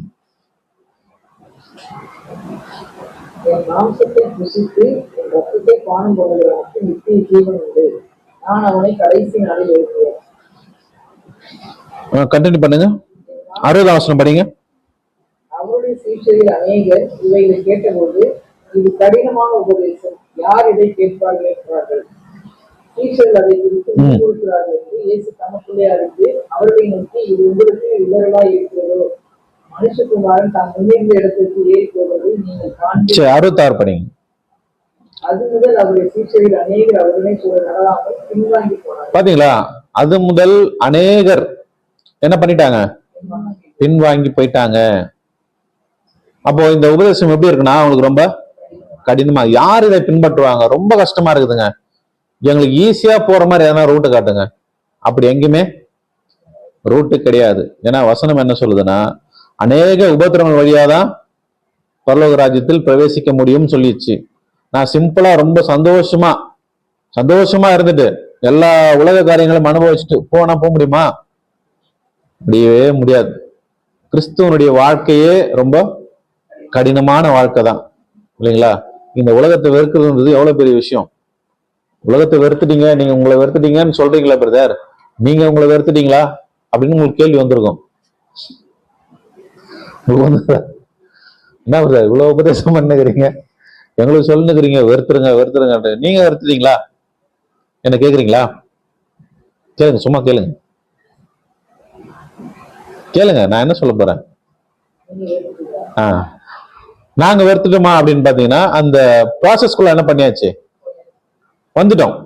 நீங்க நாளைக்கு நீங்களும் என்ன பண்ணிடுவீங்க, அந்த ப்ராசஸ்குள்ள வந்துருவீங்க சத்தியத்தின் மூலமா. ஏன்னா இந்த வசனங்கள் நம்ம கிட்ட வந்ததுன்னா அது வெறுமையா என்ன பண்ணாது, திரும்ப அது நம்ம கிட்ட கிரியை செய்யும். அந்த கிரியை செய்யறதுனாலதான் இப்ப வந்து உட்கார்ந்துட்டு இருக்கீங்க. சும்மா வந்து உட்கார முடியுமா? இல்லையா? சோ அப்போ நாங்களும் என்ன பண்ணிட்டோம்னா அந்த ப்ராசஸ்குள்ள வந்துட்டோம். ஒரு சில விஷயங்களை என்ன பண்ணிட்டு இருக்கோம், போயிட்டு இருக்கோம், தாண்டி போயிட்டு இருக்கோம், ட்ரை பண்றோம் இன்னும் அதிகமா. அது என்னுடைய பலத்தினாலே மட்டும் என்ன ஆகாது, முடியாது. நம்ம ஒரு முயற்சி பண்ணா தேவன் என்ன பண்ணுவார், நம்மளுக்கு ஹெல்ப் பண்ணுவார். கண்டிப்பா நம்மளுடைய முயற்சியை மட்டும் தான் பார்ப்பார். ஓகேங்களா? சரி, அப்படி இருக்கும்போது 70 வசனம் படிங்க.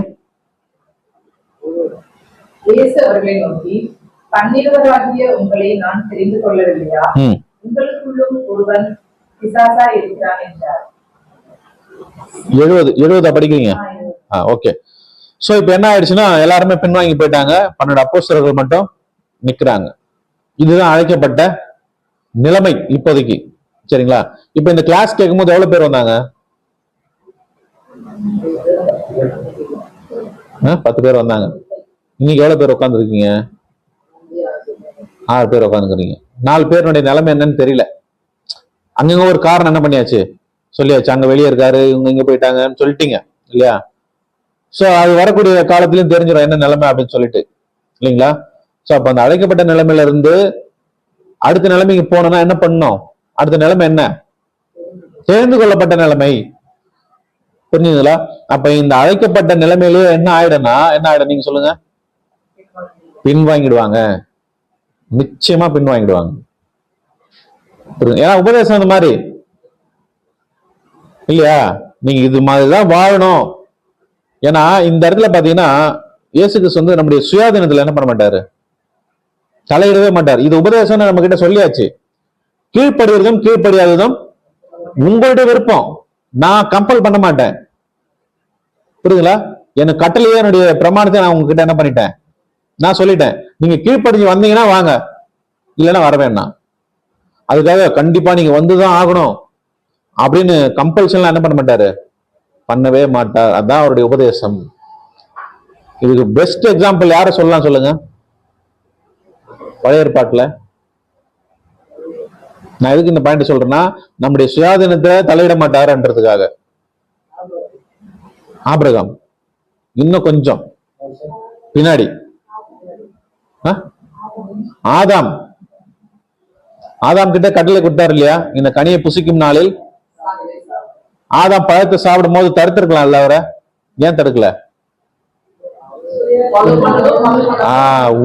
நான் கட்டளை உனக்கு கொடுத்துட்டேன், நீ கீழ்படிதே இல்லைன்னு என்ன பண்ணாரு? பார்த்தாரு. அவர் சுயத்தை பயன்படுத்தி என்ன பண்ணிட்டாரு? கீழ்ப்படியாமக்குள்ள போயிட்டாரு. இன்னைக்கு அதே கண்டிஷன் தான் நமக்கும். இன்னைக்கு கட்டளைகளை கொடுத்துட்டு இருக்காரு, கீழ்படியறதும் படியாததும் உங்களுடைய விருப்பம் அப்படின்னு சொல்லிட்டாரு. கிளியரா? ஓகே. இப்போ இதுதான் அழைக்கப்பட்ட நிலைமை. இப்ப இந்த அழைக்கப்பட்ட நிலைமையில இருந்து எந்த நிலைக்கு போனோம்? தெரிந்து கொள்ளப்பட்ட நிலைமைக்குள்ள போனோம். அப்படி போனோம்னா நம்ம என்ன பண்ணணும்? உங்களுக்கு எவ்வளவு நேரம் டைம் இருக்கு இன்னும்?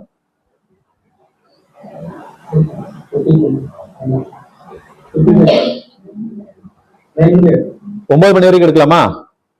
சரி, ஓகே. அப்போ இந்த பாயிண்ட நான் உங்களுக்கு கொஞ்சம் ஷார்ட்டா சொல்லிட்டு கூட நீ பாடத்தையே முடிச்சிடலாம்னு நினைக்கிறேன். சபை சப்ஜெக்ட் உங்களுக்கு சேர்த்து எடுத்துடலாம். ஓகேங்களா? நீங்க டக்குன்னு புரிஞ்சுட்டீங்கன்னு வச்சுங்களேன், டக்கு டக்கு பாயிண்ட் போயிடலாம். ஓகேவா? சரி. இப்ப அழைக்கப்பட்ட நிலைமையில இருந்து தெரிந்து கொள்ளப்பட்ட நிலைமைக்கு போனோம்னா என்ன பண்ணணும்? இதுல ஸ்ட்ராங் ஆகணும். கரெக்ட். ஏன்னா நிறைய பேர் ஸ்ட்ராங் இல்லாம என்ன பண்ணிட்டாங்க?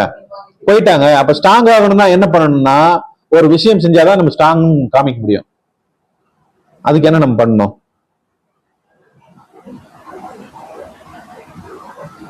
என்ன பண்ணணும்னா ஒரு உடன்படிக்கை பண்ணணும். என்ன உடன்படிக்கை? படிக்கலாம், சங்கீதம்.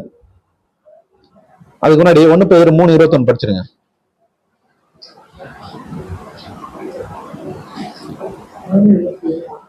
3:21. அதற்கு ஒப்பனையான ஞானஸ்நானமானது மாம்ச அழுக்கை நீக்குதலாயிராமல் தேவனை பற்றும் நல் மனசாட்சியின் உடன்படிக்கை. தேவனை பற்றும் நல் மனசாட்சியின் உடன்படிக்கை. இது எதை பத்தி சொல்றாரு? ஞானஸ்தானத்தை பத்தி சொல்றாரு. அப்போ அழைக்கப்பட்ட நிலைமையில இருந்து தெரிந்து கொள்ளப்பட்ட நிலைமைக்கு போனோம்னா என்ன பண்ணி ஆகணுமா? ஞானஸ்நானம் பண்ணணும்னு சொல்லிட்டாரு. நீங்க ஞானஸ்நானம் எடுத்துட்டீங்களா? நீங்க எடுத்துட்டீங்களா? பெஸ்ட். நீங்க எடுத்துட்டீங்க. சரி, என்னென்ன எடுத்தீங்க? அவங்க எடுத்துட்டு இருப்பாங்க, அவங்க கேட்க வேணாம். சொல்லுங்க, என்னென்ன எடுத்தீங்க ஞானஸ்நானம்? இந்த மாதிரி திருன்னு பார்த்துனே இருந்தீங்கன்னா மறிச்சு உயிர் தேர்ந்துட்டீங்க. கரெக்டா? அப்படிதான் சொல்லி நிக்கிறாங்க பிரதர். நாங்க என்ன பண்றது? அதுதானே சொல்லி கொடுத்தாங்க காலங்காலமா. இப்ப அது தெரியாம தானே பிரதர் இங்க வந்து உட்காந்துருக்கோம். கரெக்டா? ஓகே. சோ இப்படி சரண்டர் ஆயிட்டீங்கன்னா டக்கு டக்குன்னு போயிடலாம். சரியா? இப்ப ஞானஸ்தானம் எடுக்கணும். என்ன அப்படின்னா, ஞானஸ்தானம்னா பாவத்துக்கு மறிச்சு நீதிக்கு பழைக்கிறதா ஞானஸ்நானம். அதை மீறியும் என்ன பண்ணுனா, தேவனை பற்றும் நல் மனசாட்சியின் உடன்படிக்கை. அப்படின்னா என்னது? தேவனை பற்றும் நல் மனசாட்சியின் உடன்படிக்கை. சரி, உடன்படிக்கையில என்ன பண்ணுவாங்க? ஒரு உடன்படிக்கை இருக்கு, அதுல என்ன பண்ணுவாங்க? 2 பேர் அக்செப்ட் பண்ணுவாங்க. அதுதான் கரெக்டா? அந்த அக்ரிமெண்ட் இல்லையா? அந்த அக்ரிமெண்ட்ல 2 பேருக்கும் விஷயம் தெரியும். 2 பேரும் சைன் பண்ணாதான் செல்லும். அந்த மாதிரிதான் ஞானஸ்நானம். நீங்க அதுல சைன் பண்ணீங்க.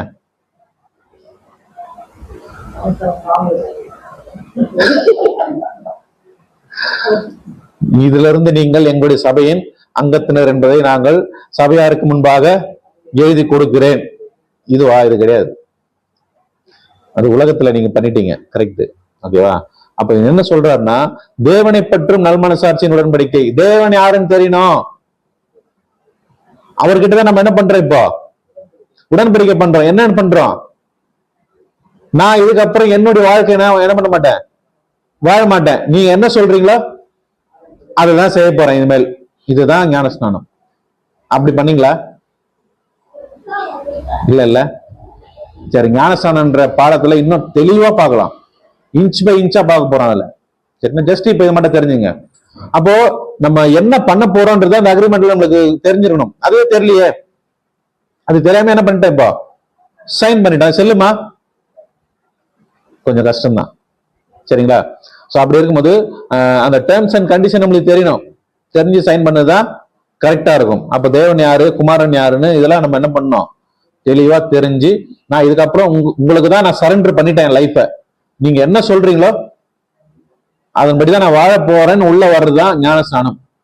இப்ப அந்த மாதிரி நீங்க ஞானஸ்நானம் பண்ணிட்டு வாழ்ந்துருக்கிறீங்களா? அது வரைக்கும் நம்முடைய வாழ்க்கையை தான் என்ன பண்றோம், நம்ம வாழ்ந்துட்டு இருக்கோம். தேவன் சொன்ன மாதிரி என்ன பண்ணல, அதை வாழ்றதுக்கு தான் நம்ம உள்ள போறோம் ஞானஸ்தானத்துல. சரியா? அடுத்தது சங்கீதம் 55 படிங்க. 55. பலியினாலே என்னோட உடன்படிக்கை பண்ணின என்னுடைய பரிசுத்தவான்களை என்னிடத்தில் கூட்டுங்கள் என்பார். பாத்தீங்களா? பலியினாலே உடன்படிக்கை செய்த பரிசுத்தவான்களை என்னிடத்தில் என்ன பண்ணுங்க, கூட்டுங்க. அப்ப இந்த ஞானஸ்தானம் எடுக்கணும் அப்படின்னு பாத்தீங்கன்னா நான் பலி செலுத்தணும். பலி செலுத்திட்டு தான் உள்ள வர முடியும். சொன்னார் இல்லையா, ஒருவன் என்னை பின்பற்றி வர விரும்பினால் அவன் தன்னைத்தான் வெறுத்து இந்த அழைக்கப்பட்ட நிலைமையிலிருந்து வரணும், இதுதான் கரெக்டான உபதேசம் அப்படின்னு சொல்லிட்டு ஒரு சில சாக்ரிஃபைஸ் பண்ணிட்டு தான் உள்ள வரணும்னு சொல்லிட்டாரு. இதுதான் உடன்படிக்கை. நான் நம்பிட்டேன், இப்ப நான் என்ன பண்றேன், மனப்பூர்வமா நான் ஒப்பு கொடுக்குறேன், அர்ப்பணிக்கிறேன். சரி, அடுத்தது சங்கீதம் 25:14.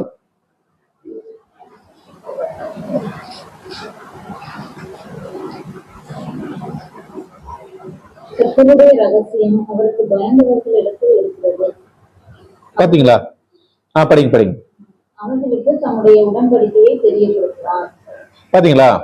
அப்ப கர்த்தருக்கு யார் பயப்படுறாங்களோ அவங்க கிட்ட அந்த ரகசியம் இருக்குது.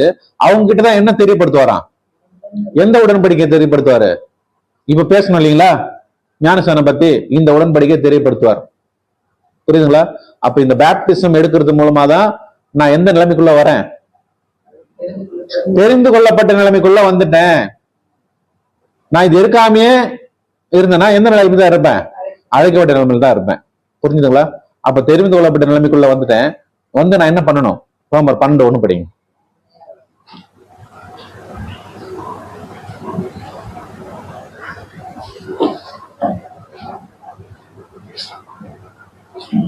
அப்படி இருக்க சகோதரரே, நீங்கள் உங்கள் சரீரங்களை பரிசுத்தமும் தேவனுக்கு பிரியமான ஜீவபலியாக ஒப்புக் கொடுக்க வேண்டும் என்று தேவனுடைய இரக்கங்களை முன்னிட்டு உங்களை வேண்டிக் கொள்கிறேன். இதுவே நீங்கள் செய்யத்தக்க புத்தியுள்ள ஆராதனை. பாத்தீங்களா? இதுவே நீங்கள் செய்யத்தக்க புத்தி உள்ள ஆராதனை. முதல்ல அந்த வசனம் எப்படி ஸ்டார்ட் ஆகுது? நீங்கள் உங்கள் சரீரங்களை பரிசுத்தமும் தேவனுக்கு பிரியமான ஜீவபலியாக ஒப்புக் கொடுக்க வேண்டும் என்று தேவனுடைய இரக்கங்களை முன்னிட்டு உங்களை வேண்டி. அப்போ இந்த சரீரத்தை நம்ம என்ன பண்ணணுமா? இந்த சரீரத்தை நம்ம பரிசுத்தமா வச்சுக்கணும். இந்த சரீரத்தை நம்ம இந்த சரீரம் அப்ப இணைய போகுது அந்த சபைன்ற ஒரு கான்செப்ட்ல. இந்த சரீரம் இப்ப இணைய போதா? கிடையாது. ஆனா அதுல போய் இணையணும்னா இந்த சரீரம் எப்படி இருக்கணுமா? பரிசுத்தமா இருக்கணும். அசுசிப்படுத்திடக்கூடாது. இந்த சரீரத்தை பரிசுத்தமா இருக்கணும். அப்ப அடுத்து என்ன சொல்றாருன்னா, படிங்க.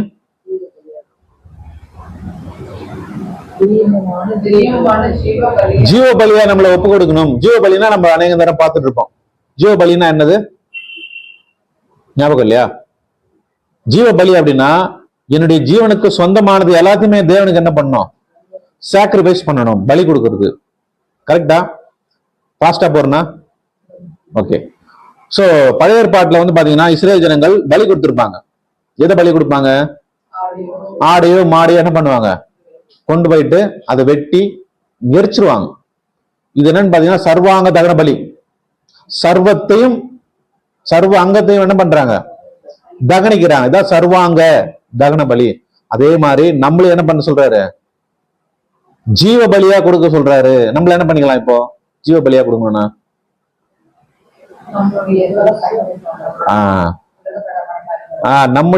நம்முடைய காரியங்கள் என்ன, என்னுடைய படிப்பு, என்னுடைய திறமை, என்னுடைய டைம், என்னுடைய செல்வாக்கு, இது எல்லாத்தையுமே யாருக்கு சாக்ரிஃபைஸ் பண்ணணும்? கடவுளுக்கு நம்ம சாக்ரிஃபைஸ் பண்ணணும். இதுதான் ஜீவ பலின்னு சொல்றாரு. லிவிங் சாக்ரிஃபைஸ் சொல்லுவாங்க இல்லையா? நம்ம உயிரோட வாழ்ந்துட்டு என்ன பண்றோம், இப்போ சாக்ரிஃபைஸ் பண்றோம். எல்லாத்தையும் தேவனுக்காக என்ன பண்றோம், ஒப்பு கொடுக்கிறோம். இதுதான் புத்தி உள்ள ஆராதனைன்னு சொல்லிட்டாரு. மீதி எல்லாம் புத்தி இல்லாத ஆராதனை. அடுத்த வசனம் நீங்கள் இந்த பிரபஞ்சத்திற்கு ஒத்த வேஷம் தெரியாமல் தேவனுடைய நன்மையும் பிரியமும் பரிபூரணமான சித்தம் இன்னதென்று பகுத்தறியத்தக்கதாக உங்கள் மனம் புதிதாகிறதுனாலே மறுரூபமாகுங்கள். பாத்தீங்களா? சோ அப்போ நான் தேவனுக்காக வாழறேன்னு வந்துட்டு உடன்படிக்கை செஞ்சுட்டு நான் ஜீவ பலியா நான் ஒப்பு கொடுத்துட்டு இருக்கேன். அப்படி வாழும்போது நான் எப்படி வாழக்கூடாதான்? இந்த உலகத்துக்கு ஒத்த வேஷம் தரிக்க கூடாது. அப்படின்னா என்ன அர்த்தம்? காம்ப்ரமைஸ் ஆயிடக்கூடாது. நான் சர்ச்சில் இருக்கும்போது நான் என்னவா இருப்பேன்? கிறிஸ்தவனா இருப்பேன். நான் வெளியே வந்துட்டேன்னா உலகத்தானுடைய மோசமா இருப்பேன். கரெக்டா? அப்படி எடுத்துக்கலாமா? ஏன்னா இன்னைக்கு கிறிஸ்தவர்கள் அவங்கதான் அட்டூழியம் பண்றதே பயங்கரமா இன்னைக்கு நடந்துட்டு இருக்கு. ரொம்ப அட்டூழியம் நடந்துட்டு இருக்கு. உலகத்தானுடைய பண்றாங்க இப்போ. சோ அததான் சொல்றாரு, உலகத்துக்கு நீங்க என்ன பண்ணாதீங்க, ஒத்த விஷம் தரிக்காதீங்க. ஏன்னா இன்னைக்கு சபைக்குள்ளேயே என்ன பண்றாங்க, எழுந்து டான்ஸ் ஆடுறாங்க. மியூசிக் எல்லாம் போட்டு என்ன பண்றாங்க, டான்ஸ் ஆடுறது. எப்படி ஆடுறாங்க? இந்த சினிமாக்காரன் ஆடுறான் பாத்தீங்களா, அந்த மாதிரி ஆயிடுச்சு பாட்டுங்களாம். வெஸ்டர்ன் சாங்ஸ் போட்டு வெஸ்டர்ன் டான்ஸ். இதை பத்தி எல்லாம் பயங்கரமா எழுதியிருக்காரு.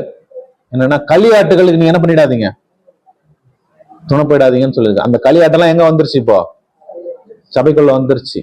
புரியுதுங்களா? அப்ப நீங்க உலகத்துக்கு என்ன பண்ணிடாதீங்க, அந்த மாதிரி ஒத்த வேஷம் தரிக்காதீங்க. ஏன்னா ஜீவ பலியா செலுத்துறவங்க இந்த உலகத்துக்கு என்ன பண்ண மாட்டாங்க, உலகத்துக்கு ஒத்த வேஷம் தரிக்க மாட்டாங்க. புரிஞ்சுங்களா? அப்ப கிறிஸ்துவ வாழ்க்கைன்றது ஈஸியா கஷ்டமா? ரொம்ப கஷ்டம். ஆனா நம்மளுடைய முயற்சி தான் பாக்குறாரு. முயற்சி பண்ணோம்னா போயிடலாம், உள்ள போயிடலாம்.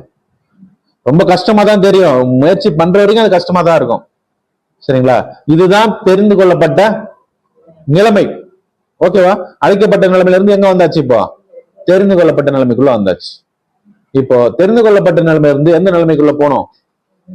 உண்மை உள்ளவர்கள் நிலைமைக்கு போனோம். இப்ப அதான் பாடம் பார்க்க போறோம். உண்மை உள்ள நிலைமைக்கு போனா நாம் என்ன செய்ய வேண்டும்?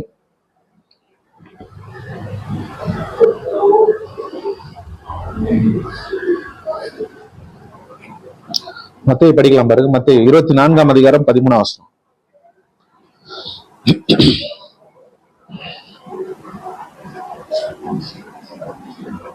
முடிவு பரியந்தம் நிலைத்திருப்பவனே ரட்சிக்கப்படுவான்.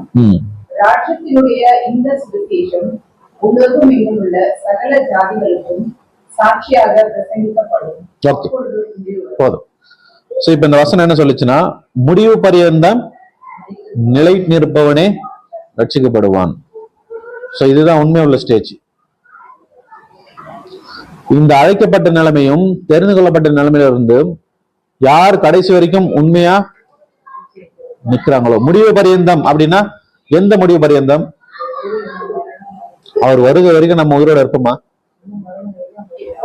அதுதான் நம்முடைய மரணம் வரைக்கும் நம்ம என்னவா இருக்கணும்?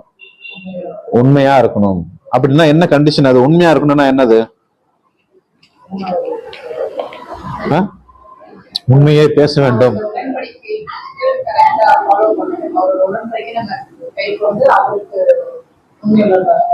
ஓகே, உண்மை உள்ளவெல்லாம் நான் இருந்துட்டேன், அதுதான் முடிஞ்சிச்சா? அப்பனா அதுல இன்னும் நிறைய காரியங்கள் இருக்குது, அதை நம்ம கண்டுபிடிக்க போறோம். இதை எடுக்கணும்னா கிட்டத்தட்ட 1.25 மணி நேரம் ஆகும். பிரதர் பார்த்தா எடுத்துடலாமா? சரி, ஏன்னா இந்த பாடம் முடிஞ்சும் இன்னொன்னு இருக்குது.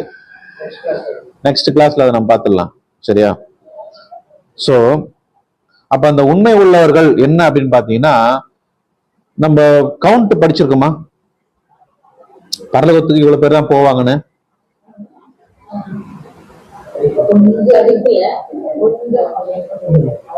கொஞ்சம் பேர் நீங்க சொன்னீங்களா? சொல்லியா? என்ன கேட்காதீங்க, நாளா கேட்காதீங்க.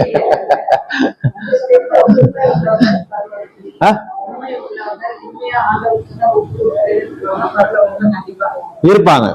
நம்முடைய கேள்வி என்னன்னா, எவ்வளவு பேர் இருப்பாங்க? உண்மையா இருக்கிறவங்களுக்கு ஒரு கவுண்ட் இருக்கும்ல. எல்லாருமே உண்மையா இருந்துட முடியுமா? இல்லையே. யார் நீங்க சொன்னீங்க? எவ்வளவு சொன்னீங்க? 1,44,000 பேர். இந்த கவுண்ட் தான். இந்த கவுண்ட்டுக்கு தான் நம்மள என்ன பண்ணிருக்காரு, அழைச்சிருக்கிறாரு. என்ன சிஸ்டர்?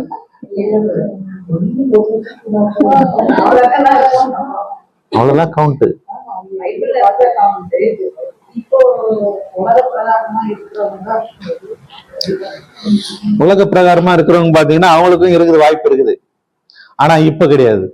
அவங்களுக்கு இயேசு கிறிஸ்துவனுடைய ராஜ்யத்துல இருக்குது அவங்களுக்கு வாய்ப்பு. கண்டிப்பா எல்லாருக்கும் வாய்ப்பு இருக்குது. இப்ப யாரை மட்டும் கூப்பிடுறாருன்னா அந்த சரீரத்துல இணையறவங்களை மட்டும் கூப்பிடுறாரு அழைப்பு. ஆல்ரெடி நிறைய பேர் போய் எனக்கு பயமா இருக்குது சிஸ்டர், கொஞ்சம் பேர் போயிட்டாங்க.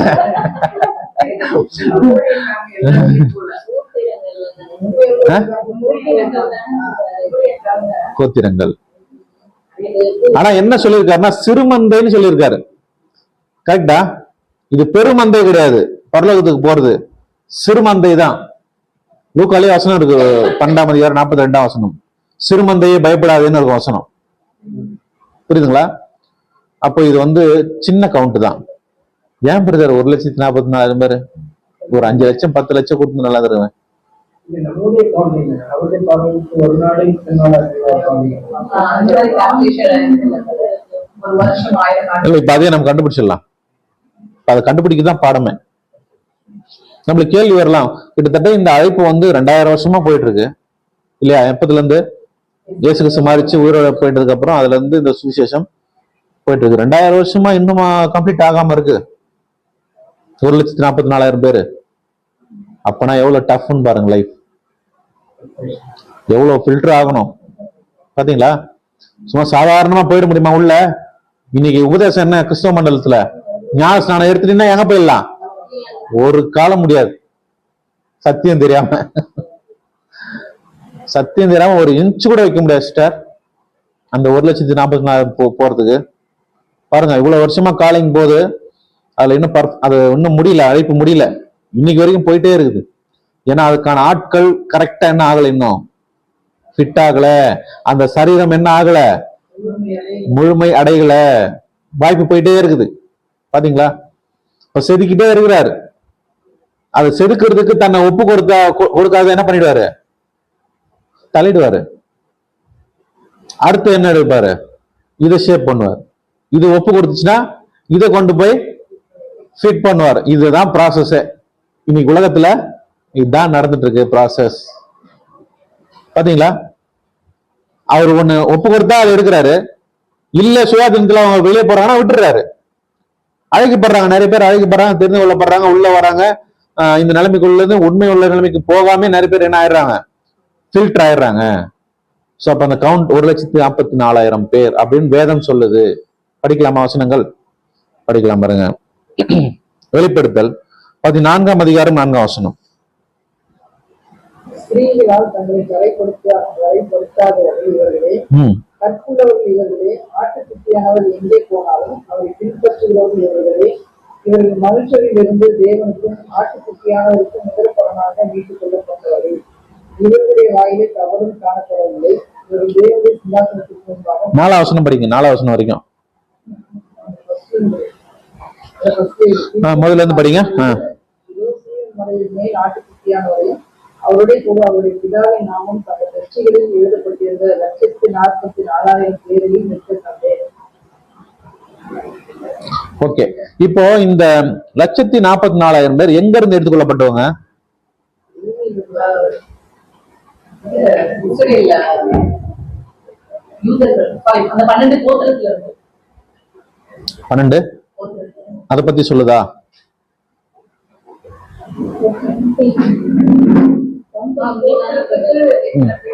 பன்னிராயிரம் சொல்றாரு. ஒவ்வொரு கோத்திரத்துக்கும் தனித்தனியா சொல்றாரு. அப்போ இந்த 1,44,000 இஸ்ரேல் தான் போவாங்களா? Very good. அப்ப யாரு இது அப்போ? ஆனா இஸ்ரேல் கோத்திரத்தை பத்தி தானே சொல்லுதுன்னு சொல்றீங்க. என்ன குழப்பறீங்க அப்படி அப்படின்றீங்களா? என்ன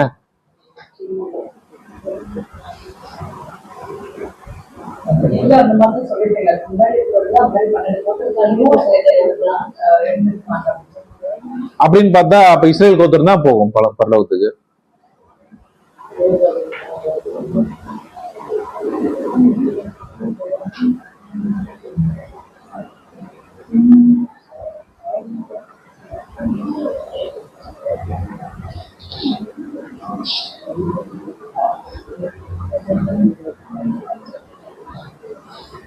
கலாத்தியர் 3:28 படிங்க. யூதன் என்றும் கிரேக்கன் என்றும் இல்லை, அடிமை என்றும் சுயாதீனன் என்றும் இல்லை, ஆண் என்றும் பெண் என்றும் இல்லை, நீங்கள் எல்லாரும் கிறிஸ்து இயேசுவுக்குள் ஒன்றாயிருக்கிறீர்கள். அதுக்கு முன்னாடி 8ஆம் வசனம் படிங்க. கலாத்தியர் 3:8. மேலும் தேவன் விசுவாசத்தினாலே புறஜாதிகளை நீதிமான்களாக்குகிறார் என்று தேவன் முன்னாக கண்டு நமக்குள் சகல ஜாதிகளும் ஆசீர்வதிக்கிறார். சோ இது யாரை பத்தி சொல்லுதுன்னா புறஜாதிகளை பத்தி சொல்லுது. 28, 29. யூதன் என்றும் இல்லை, கிரேக்கன் என்றும் இல்லை, அடிமை என்றும் சுயாதீனன் என்றும் இல்லை, ஆண் என்றும் பெண் என்றும் இல்லை, நீங்கள் எல்லாரும் கிறிஸ்து இயேசுவுக்குள் ஒன்றாயிருக்கிறீர்கள். நீங்கள் கிறிஸ்துவினுடையவர்களாய். ஓகே, போதும். இப்போ கேள்வி என்னன்னா 1,44,000 பேர் இஸ்ரேலர்கள் அப்படின்னு நம்ம ஒரு பாயிண்ட் எடுத்தோம்னா, இங்க அப்போஸ்தலன் பவுல் என்ன சொல்றாரு?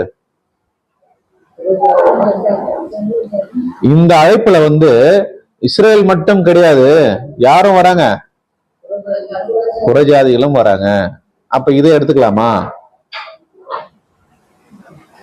இதை மட்டும் எடுத்துக்கலாமா? அப்ப இஸ்ரேல் எடுத்துக்கலாமா?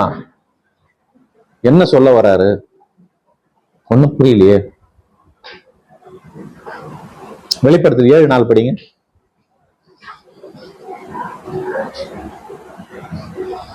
முத்திரை போடப்பட்டவர்களின் தொகையை சொல்ல கேட்டேன். இஸ்ரவேல் புத்திரருடைய சகல கோத்திரங்களிலும் முத்திரை போடப்பட்டவர்கள் 1,44,000. இங்கதான் இஸ்ரேல் பத்தி சொல்றாரு. வெளிப்படுத்தல் 14:4 இஸ்ரேல் ஜனங்கள் கிடையாது. 4 வேணா படிங்க. வெளிப்படுத்தல் 14:4 படிங்க. ஸ்திரீகளால் தங்களை கரைப்படுத்தாதவர்கள் இவர்களே, கற்புள்ளவர்கள் இவர்களே.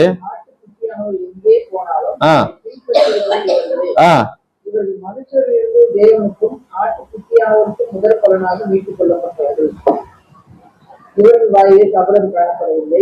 இவர்கள் தேவனின் சிங்காசனத்திற்கு முன்பாக வாசில்லாதவர்களாக இருக்கிறார்கள். ஆமா, அந்த ஃபர்ஸ்ட் வசனம் சொல்லிட்டு தான் அவங்கள பத்தி தான் இது சொல்லுது. சரி, ஃபர்ஸ்ட் வசனம் படிங்க மறுபடியும். பின்பு நான் பார்க்கும்போது இதோ சீயோன் மலையின் மேல் ஆட்டுக்குட்டியானவரையும் அவரோட கூட அவருடைய பிதாவின் நாமம் தங்கள் வெற்றிகளில் எழுதப்பட்டிருந்த 1,44,000 பேரையும் இருக்க கண்டேன். அல்லாமலும் பெருவெள்ள இறைச்சல் போலவும் பலத்த இடிமுழக்கம் போலவும் ஒரு சத்தம் வானத்திலிருந்து உண்டாக கேட்டேன். நான் கேட்ட சத்தம் சுர மண்டலக்காரர் தங்கள் சுர மண்டலங்களை வாசிக்கிற ஓசை போன்றது. அவர்கள் சிங்காசனத்திற்கு முன்பாகவும் 4 தீபங்களுக்கு முன்பாகவும் முன்பொழிகளுக்கு முன்பாகவும் புது பாட்டை பாடினார்கள். அந்த பாட்டு பூமியிலிருந்து மீட்டுக் கொள்ளப்பட்ட 1,44,000 பேரே அல்லாமல் வேறொருவரும் கற்றுக்கொள்ளக்கூடாது. இவங்கதான் எங்க இருந்து மீட்டுக் கொள்ளப்பட்டாங்க? பூமியில இருந்து ஒரு குரூப் என்ன பண்ணிருக்காங்க? 1,44,000 மீட்டுக் கொள்ளப்பட்டிருக்காங்க. வெளிப்படுத்தல் 7:4 என்ன சொல்லுதுன்னா இஸ்ரேல் ஜனங்கள்னு சொல்லுது. அப்போஸ்தலனாகிய பவுல் என்ன சொல்றாருன்னா யூதன் என்றும் கிரேக்கன் என்றும் இல்லைன்னு சொல்லிட்டாரு. இப்ப இந்த 3 நம்ம எதை எடுத்துக்கிறது? இப்போ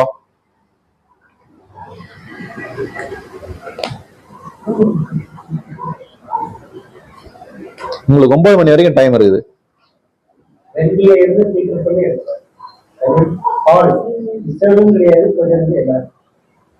எல்லாரும் அதுதான் யாரு? இப்ப 3 குரூப் வந்துருச்சு இல்ல இங்க. அதுல ஒண்ணுதான் 1,44,000 பேர். அந்த ஒண்ணுதான் யூதன் என்றும் கிரேக்கன் என்றும், அதுல ஒண்ணுதான் பூமியில இருந்து மீட்டுக் கொள்ளப்பட்டவர்கள், அதுவும் ஒண்ணுதான். இஸ்ரேல் கோத்திரம் நீங்க எடுத்தீங்கன்னாலும் 12,000 அதை கவுண்ட் பண்ணாலும் 1,44,000 பேர் அப்படின்னு வந்துருச்சு. என்ன பண்ணலாம்? தெரியலன்றதுதான் உத்தமான பதில். சரி, ஆனா ஒரு க்ளூ இருக்குது. இது எங்க இருக்குன்னா வெளிப்படுத்தல இருக்கு இல்லையா? அப்ப வெளிப்படுத்தல் பாத்தீங்கன்னா ரொம்ப ஹைலி சிம்பாலிக் லாங்குவேஜ், அடையாள பாஷை. அப்ப அந்த அடையாள பாஷை இதுதான் வேத வல்லுநர்கள் இதுதான் ஆராய்ச்சி பண்ணாங்க. சோ இந்த மாதிரி சொல்லி இருக்கிற இஸ்ரேல் ஜனங்கள் அவங்களும் என்ன பண்ண முடியாது, எடுக்க முடியாது. ஏன்னா அவங்க வாய்ப்பை என்ன பண்ணிட்டாங்க, அவங்க இழந்துட்டாங்க. இப்ப அவங்க எப்படி பரலோகத்துக்கு போக முடியும்? இந்த ஒரு பாயிண்ட் இடிக்குது. ஆனா கோத்திரங்கள்லயும் என்ன பண்ணிருக்கு, அவங்களுக்கு கால்குலேட் பண்ணா 1,44,000 பேர் வருது. இப்ப நம்ம எப்படி இதை எடுக்கிறதுன்னு ஆராய்ச்சி பண்ணாங்க. அப்ப ஆராய்ச்சி பண்ணும்போது பாத்தீங்கன்னா, அப்ப வெளிப்படுத்தல வந்து அடையாள பாஷை, அப்ப இந்த அடையாள பாஷையை நம்ம என்ன பண்ணணும், இதை நம்ம கண்டுபிடிக்கணும்ன்ற ஒரு ஆராய்ச்சிக்குள்ள வந்தாங்க. ஆனா கண்டுபிடிச்சிட்டாங்க. இப்ப கண்டுபிடிச்சதான் நம்ம என்ன பண்ண போறோம், நாம கண்டுபிடிக்க போறோம். இப்போ என்ன க்ளூ அப்படின்னா, ஒரே க்ளூ, இஸ்ரேல் ஜனங்கள் தான் க்ளூ. வெளிப்படுத்தல் 7:4 தான். மறுபடியும் படிங்க. முத்திரை போடப்பட்டவர்களையும் தொகையை சொல்ல கேட்டேன். ம் இஸ்ரவேல் புத்திரருடைய சகல கோத்திரங்களிலும் முத்திரை போடப்பட்டவர்கள் 144,000 பேர். ம் யூதா கோத்திரத்தில் முத்திரை போடப்பட்டவர்கள் 12,000. ஆ ஏங்க இந்த மாதிரி சொல்லிட்டா எப்படிங்க படிக்கிறது கஷ்டமா இருக்கா? யூதா கோத்திரத்தில் 12,000 அந்த மாதிரி தாங்க எல்லா கோத்திரத்தையும் சொல்லிக்குது. ரூபன், காத், ஆசேர்,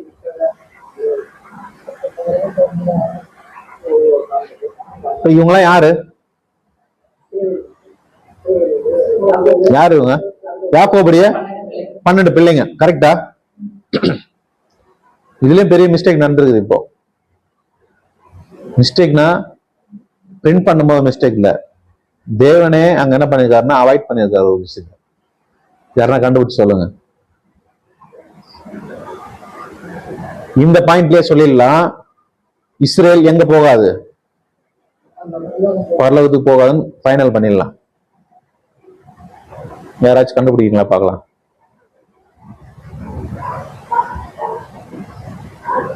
சரி, இவங்க வந்து யாக்கோபுடைய பிள்ளைகள் தான் இல்லையா? அப்போ இந்த லிஸ்டுக்கும் வெளிப்படுத்தல் இருக்கிற லிஸ்டுக்கும் நம்ம செக் பண்ண போறோம். இப்போ படிக்கலாமா? சரி, ஆதியாகமத்துல படிக்கலாம் பாருங்க. ஆதியாகமம் 35ஆம் அதிகாரம் 33 இருந்து 26 வரைக்கும்.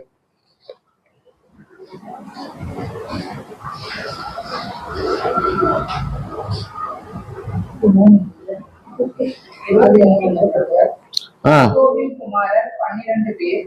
யாக்கோபின் மூத்த மகனாகிய ரூபன், சிமியோன், லேவி, யூதா, இசக்கார், செபுலோன் என்பவர்கள் லேயா பெற்ற குமாரர். யோசேப்பு, பென்யமீன் என்பவர்கள் ராகேல் பெற்ற குமாரர். தான், நப்தலி என்பவர்கள் ராகேலுடைய பணிவிடைக்காரியாகிய பில்கா பெற்ற குமாரர். காத், ஆசேர் என்பவர்கள் லேயாவின் பணிவிடைக்காரியாகிய சில்பா பெற்ற குமாரர். இதுதான் யாக்கோபுடைய குமாரர்கள் 12 பேர். இப்ப என்ன பண்ண போறீங்கன்னா, இந்த 12 பேர் ஒரு சைட்ல எழுத போறீங்க. நான் சொல்றேன், அப்படியே எழுதுருங்க. ஆதியாகமம் மேல போட்டு கீழே இந்த லிஸ்ட் எழுதுங்க. ரூபன், ஏன்னா அதுக்கு நேரா என்ன எழுத போறோம்னா வெளிப்படுத்தல வர லிஸ்ட் நம்ம எழுத போறோம். ரூபன், சிமியோன், லேவி, யூதா, இசக்கார், செபுலோன், யோசேப்பு, பென்யமின், தான், நப்தலி, காத், ஆசேர். எழுதிட்டீங்களா?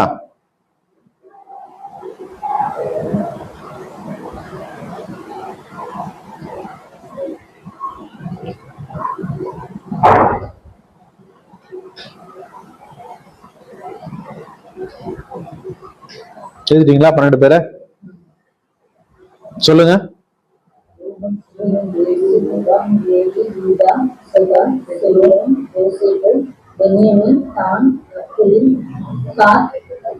Very good.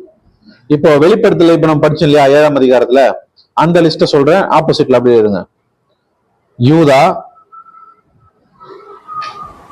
ரூபன், காத், ஆசேர், நப்தலி, மனாசே, சிமியோன், லேவி, இசக்கார், செபுலோன், யோசேப்பு, பென்யமின். இப்ப இதுல செக் பண்ணி சொல்லுங்க. மனாசே. யோசேப்புக்கு மனாசேரி யோசேப்பு தான் இருக்கிறாரு. யோசேப்பு இருக்கிறார். அவரோட பையன் தானே மனாசே தான்.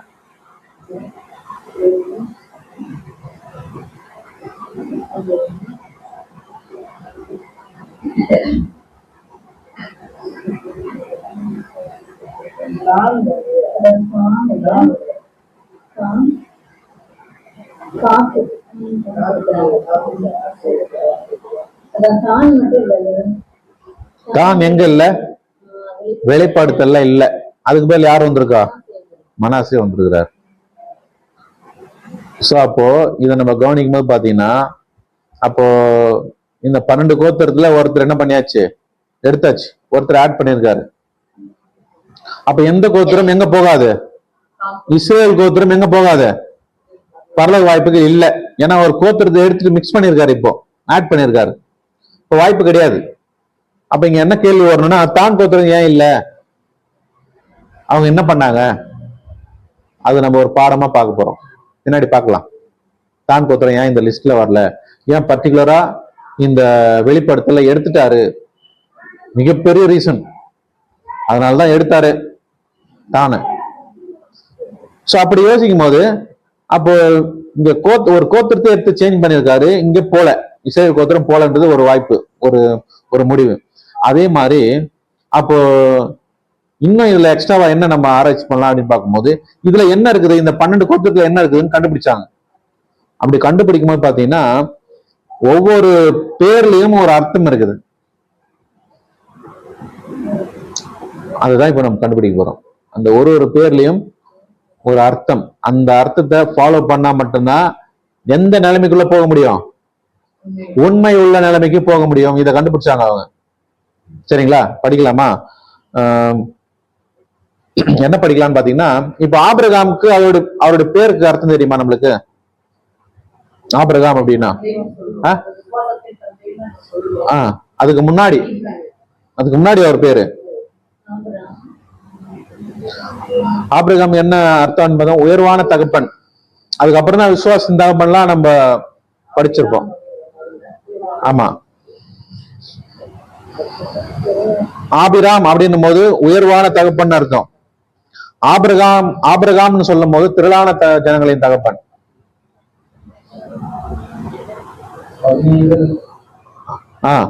ஆமா. அதே மாதிரி யாக்கோபுக்கு என்ன பேரு, என்ன மீனிங் அப்படின்னு பாத்தீங்கன்னா, யாக்கோபுக்கு தட்டி வீழ்த்துவேன் அப்படின்னு பேரு, மீனிங்.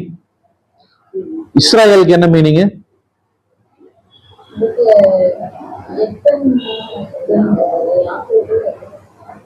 அது இன்னொரு பேரு. நம்ம யாக்கோபுக்கு என்ன அர்த்தம் அப்படின்னு பாக்குறோம், அர்த்தம் பாக்குறோம்.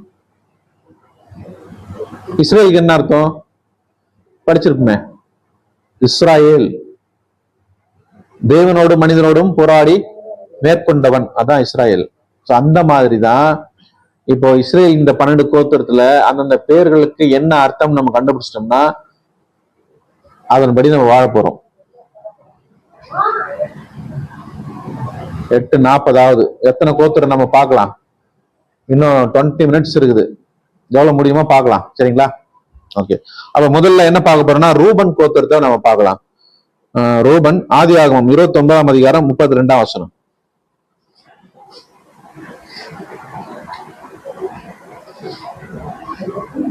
லேயாள் கர்ப்பவதியாக ஒரு குமாரனை பெற்று கர்த்தர் என் சிறுமையை காண்கிறதினார்.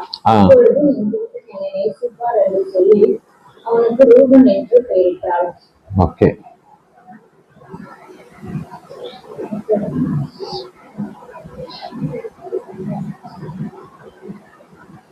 ரூபன் அப்படின்னா என்ன அர்த்தம்?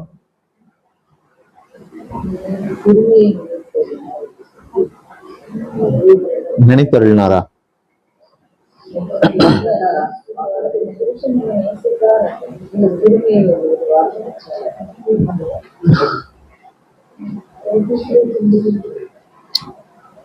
பார்த்தருளினார், பார்த்தல், அதான் அர்த்தம் இல்லையா? அப்ப பார்த்தல் அப்படின்னா எதை பார்க்கணும்? நாம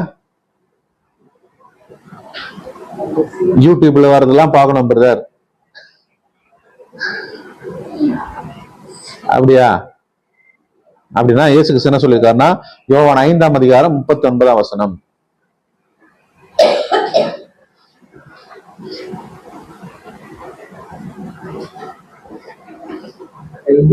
39.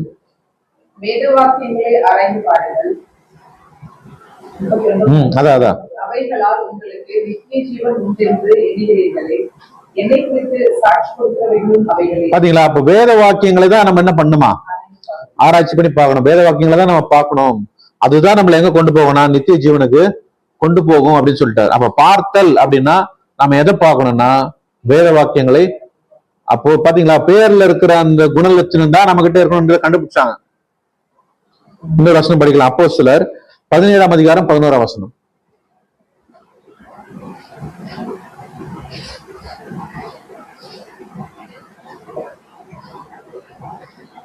அந்த பட்டணத்தார் கரெக்ட் தான், படிங்க. மனோவாஞ்சையாய் வசனத்தை ஏற்றுக்கொண்டு காரியங்கள் இப்படி இருக்கிறதா என்று தினந்தோறும் வேத வாக்கியங்களை ஆராய்ந்து பார்ப்பதினால் பட்டணத்தை பார்க்கலாம். உள்ளவர்களை பார்க்கிறோம் நற்குணசாலிகளாய் இருந்தார். யார் அவங்க? பெரிய பட்டணத்தார். அப்ப தினந்தோறும் அவங்க என்ன பண்ணிருக்காங்க? வேத வாக்கியங்களை ஆராய்ந்து தெசலோனிக்கேயர் பார்க்கல இவங்க என்ன ஆயிட்டாங்க? இப்போ குணசாலிகள் ஆயிட்டாங்க. அப்ப சத்தியத்தை ஆராய்ந்து பார்க்கணும். இது மிகப்பெரிய ஒரு குணலட்சணம். சரிங்களா? அடுத்தது சிமியோன் ஆதியாகமம் 29ஆம் அதிகாரம் 33ஆம் வசனம்.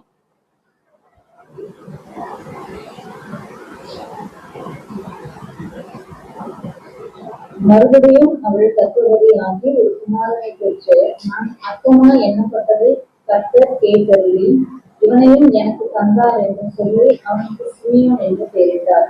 சொல்லுங்க, சிமியோனுக்கு என்ன அர்த்தம்? கேட்டருளினார். கேட்டல்.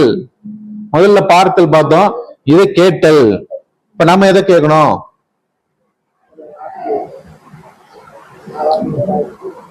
அது பார்த்தல், இது கேட்டல். எதை கேட்கணும்? படிக்கலாம். மத்தேயு 13ஆம் அதிகாரம் 9ஆம் வசனம்.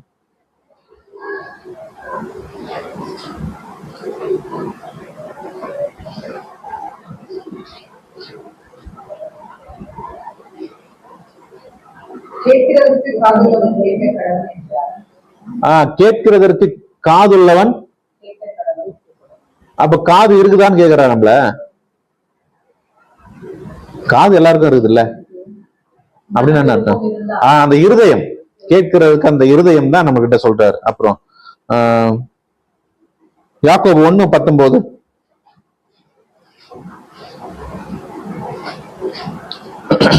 ஆகையால் என் பிரியமான சகோதரரே, யாவரும் கேட்கிறதற்கு தீவிரமாயும் பேசுகிறதற்கு பொறுமையாயும் கோபிக்கிறதற்கு தாமதமாயும் எதிர்க்கப்படவும். இந்த வசனத்துக்கு அப்படியே நம்ம என்ன பண்ணுவோம்?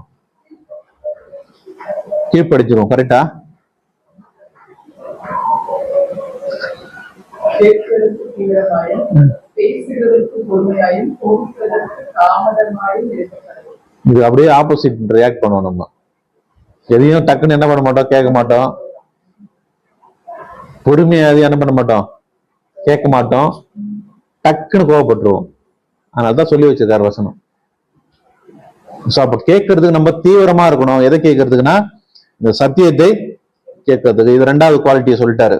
அடுத்தது லேவி ஆதியாகமம் 29ஆம் அதிகாரம் 34ஆம் வசனம். இன்னும் அவள் கர்ப்பவதியாகி ஒரு குமாரனை பெற்று புருஷனுக்கு 3 குமாரரை பெற்றபடியால் அவன் இப்போது இன்னொரு சேர்ந்திருப்பார் என்று சொல்லி அவனுக்கு லேவி என்று பெயரிட்டார். லேவினா சேருதல். எங்க சேரணும்? போயிட்டு எங்க சபையில சேர்ந்துறீங்களா?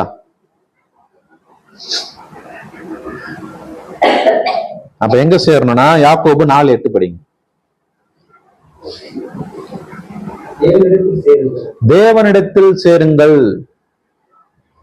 நாம சேர வேண்டியது அவர்கிட்டதான். அதற்கு என்னென்ன பண்ணணுமோ? சத்தியத்தை பார்க்கணும், சத்தியத்தை ஆராய்ச்சி பார்க்கணும், சத்தியத்தை கேட்கணும், கேட்கறதுக்கு தீவிரமா இருக்கணும் இல்லைங்களா? அப்பதான் தேவன் கிட்ட என்ன பண்ண முடியும்? சேர்றதுக்கான ஒரு வாய்ப்புகளை நம்ம போக முடியும். அடுத்தது யூதா 29ஆம் அதிகாரம் 35ஆம் வசனம்.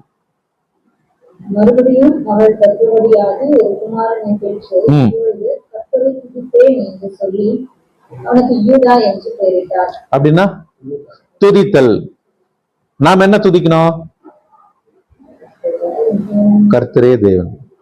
1000 வாட்டி என்ன பண்ணலாம்? ஸ்தோத்திரம் ஸ்தோத்திரம் ஸ்தோத்திரம் ஸ்தோத்திரம் அப்படி சொல்றாரா? இனி கிறிஸ்தவங்க அப்படித்தானே பண்றாங்க. 1000 பலிகள், ஸ்தோத்திர பலிகள் சொல்றாங்களா இல்லைங்களா? அதை பத்தி சொல்லவே இல்லை. ஏன்னா உலகத்தானம் புறஜாதி என்ன பண்றான்? அவன் ஒரு மெத்தட் வச்சுருக்கிறான். அதே மெத்தட் தான் இன்னைக்கு யார் ஃபாலோ பண்றா? கிறிஸ்தவங்களும் பண்றான். சரி, ஸ்தோத்திரம் ஸ்தோத்திரம் ஸ்தோத்திரம்னாலே பரலோகத்துக்கு போயிட முடியுமா? சரி, படிக்கலாம், வசனம் படிக்கலாம். மத்தேயு 5:16 படிங்க.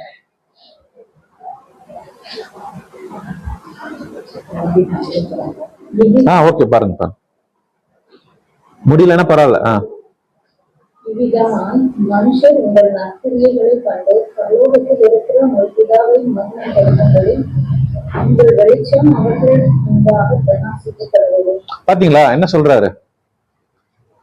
பரலோகத்துல இருக்கிறவங்க ஆஹா, கிரியையிலிருந்து அன்பாக மனுஷர் நம்முடைய கிரியைகளை கண்டு பரலோகத்தில் இருக்கிற பிதாவுடைய நாமம் என்ன பண்ணப்படணும்? அதுதாங்க துதித்தல். நம்முடைய கிரியைகளை பார்த்து மற்றவங்க பண்றாங்க பாத்தீங்களா, பாக்குறாங்க இல்லையா, அதுதான் துதித்தல். வெறுமனே வாயில சோத்திரம் சோத்திரம் சொன்னா என்ன பண்ண முடியாது. அங்க அவர் நாமம் மகிமைப்படாது. இன்னைக்கு அதுதான் கிறிஸ்தவ மண்டலம் சொல்லிட்டு இருக்காங்க. அதை என்ன சொல்றாருன்னா வசனத்துல, நாவினாலும் வசனத்தினாலும் அல்ல கிரியினாலும் உண்மையினாலும் சேரக்கடவும் சொல்றாரு. படிக்கலாம் பாருங்க. 1 யோவான் 3:18.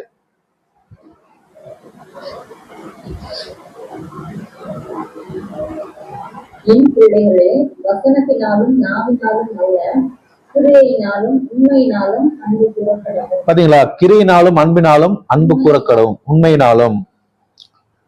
அப்ப வெறுமனே வாயிலே சொல்லிட்டு நான் வாழ்றது பிரயோஜனம் இல்லைன்னு சொல்ல வர்றாரு.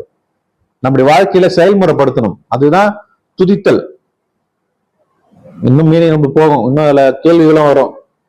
என்ன பழைய ஏற்பாட்டுலாம் நிறைய பேர் என்ன பண்ணிருக்காங்க, துதிச்சிருக்கிறாங்களே, பாட்டு பாடி இருக்கிறாங்களே, அது வேற டாபிக். ஆனா இதுல கேள்விகள் வரும். நம்ம பின்னாடி இதனுடைய எக்ஸ்பிளனேஷன்ல அதிகமா நம்ம பார்க்கலாம். இப்ப ஜஸ்ட் ஒரு பாயிண்ட் நம்ம தெரிஞ்சுக்கிறோம். சரிங்களா? ஓகே. அடுத்தது செபுலோன். ஆதியாகமம் 30ஆம் அதிகாரம் 20ஆம் வசனம்.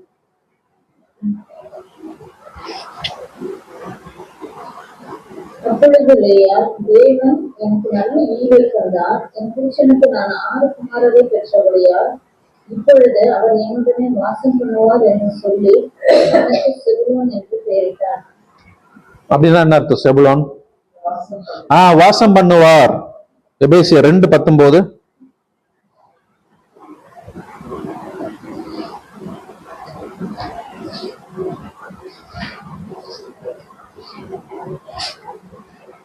ஆகையால் நீங்கள் இனி அந்நியரும் பரதேசியமாயிராமல் பரிசுத்தவான்களுடைய ஒரே நகரத்தாரும் தேவனுடைய வீட்டாருமாயிருந்து அப்போஸ்தலர்கள் என்பவருடைய அஸ்திபாரத்திலே கட்டப்பட்டவர்களுமாய் இருக்கிறீர்கள்.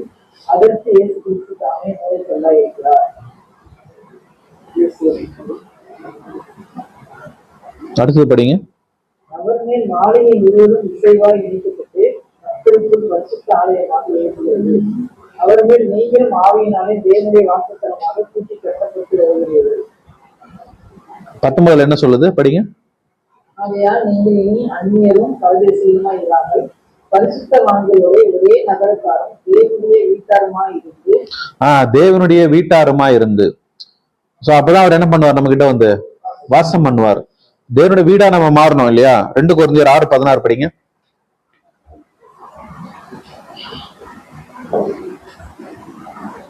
தேவனுடைய ஆலயத்திற்கும் விக்கிரகங்களுக்கும் சம்பந்தம் என்று நான் அவர்களுக்குள்ளே வாசம் பண்ணி அவர்களுக்குள்ளே உலாவி அவர்கள் தேவனாய் இருப்பேன், அவர்கள் என் ஜனங்களாய் இருப்பார்கள் என்று தேவன் சொன்னபடி நீங்கள் ஜீவனுள்ள தேவனுடைய ஆலயமாய் இருக்கிறீர்கள்.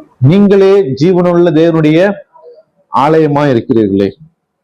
சோ அப்போ இந்த குவாலிட்டிஸ் எல்லாம் இருந்தாதான் இந்த சரீரத்துல இணைய போறோம் இல்லையா? அப்பதான் அவர் என்ன பண்ணுவாரு? இந்த குவாலிட்டிஸ்லாம் நம்ம கிட்ட வரும்போதே நமக்குள் இருதயத்துக்குள்ள அவர் வருவார், வாசம் பண்ணுவார். அந்த மாதிரி நம்முடைய இருதயம் மாறணுங்கிறத சொல்லி காமிக்கிறார். நம்ம வாசஸ்தலமா இருக்கணும்னு சொல்றாரு. அடுத்தது இசக்கார் 30ஆம் அதிகாரம் 18ஆம் வசனம்.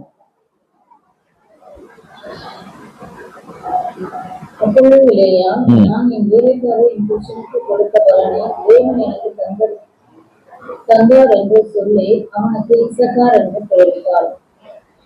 இசக்கார்னா என்ன மீனிங்? பலன். என்ன பலன்?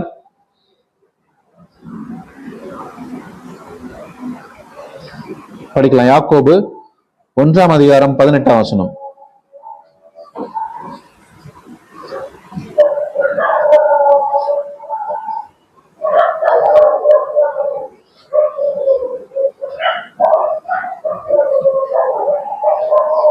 அவர் சித்தம் கொண்டு நம்முடைய சிருஷ்டிகளில் நமக்கு முதல் பலன்கள் நாம் முதற் பலன்கள் ஆவதற்கு நம்மை சத்திய வசனத்தினாலே ஜெனிக்கிறார்.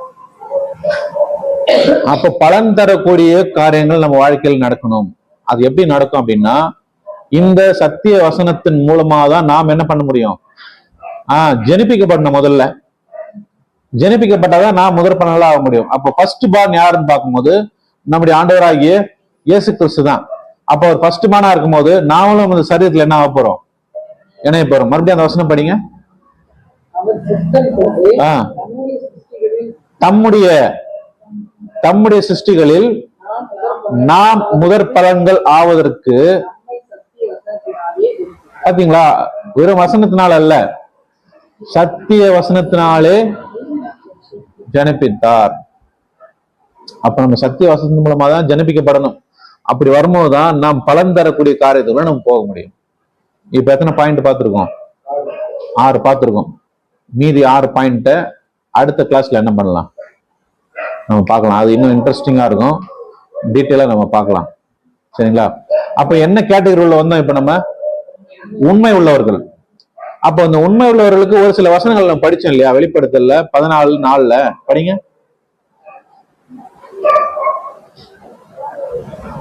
ஸ்திரீகளால் தங்களையும் கரைப்படுத்தாதவர்கள் இவர்களே, கற்புள்ளவர்கள் இவர்களே, ஆட்டுக்குட்டியானவர் எங்கே போனாலும் அவரை பின்பற்றுகிறவர்கள் இவர்களே. இவர்கள் மனுஷர்களுக்கும் தேவனுக்கும் ஆட்டுக்குட்டியானவருக்கும் முதல் பலனாக மீட்கப்பட்டவர்கள். பாத்தீங்களா? இவங்கதான் அந்த 1,44,000 பேர். அந்த வசனம் ஸ்டார்ட் பண்ணுது இல்லையா? எப்படி ஸ்டார்ட் பண்ணுது?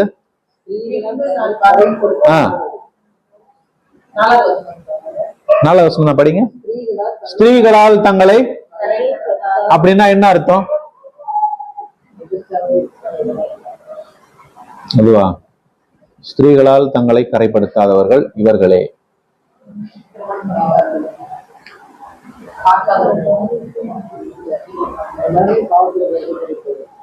இவங்கதான் அந்த 1,44,000 பேரா ஸ்திரீகளால் தங்களை கரைப்படுத்தாதவங்க.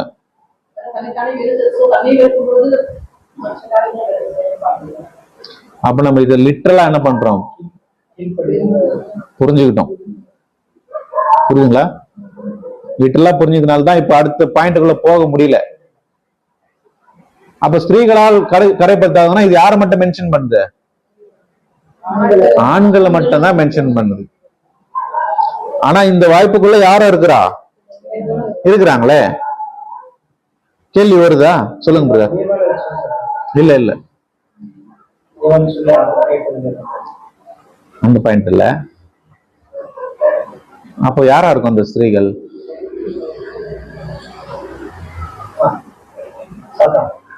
இல்ல, ஒரு விதத்துல நீங்க சொன்ன பாயிண்ட் கரெக்ட்.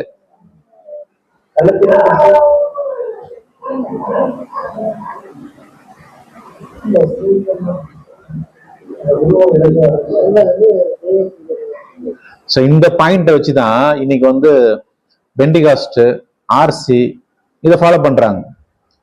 ஸ்திரீகளால் தங்களை கரைப்படுத்தாதவங்க. புரியுதுங்களா? ஃபாதர், சிஸ்டர் அப்படின்னு போயிட்டாங்க. அப்படி நீங்க யோசிச்சீங்கன்னா கூட இது சகோதரர்களுக்கு மட்டும் தானே பொருந்தது, சகோதரிகள் பொருந்தலையே. பரலோகம்ன்றது ஆண் என்றும் பெண் என்றும் நம்ம பார்த்துட்டோம். அப்ப இந்த வசனத்தை வச்சுனீங்கன்னா நீங்க ஆண்களை மட்டும்தான் முக்கியப்படுத்தி சொல்றீங்க, அங்க அடி வாங்கிடுச்சுல்ல. அப்ப அந்த புரிந்து கொள்வதில் தவற, லிட்டரலா புரிஞ்சுட்டாலே தவறு தானே, தவறா தானே ஃபாலோ பண்ணிட்டு இருக்காங்க. அப்ப எப்படி நம்ம இதை புரிஞ்சுக்கலாம்? அடுத்த கிளாஸ்ல நம்ம பார்க்கலாம். இல்ல இப்ப பாத்துலாமா? டைம் இருக்கா? 5 minutes இருக்கா? பாத்துடலாமா?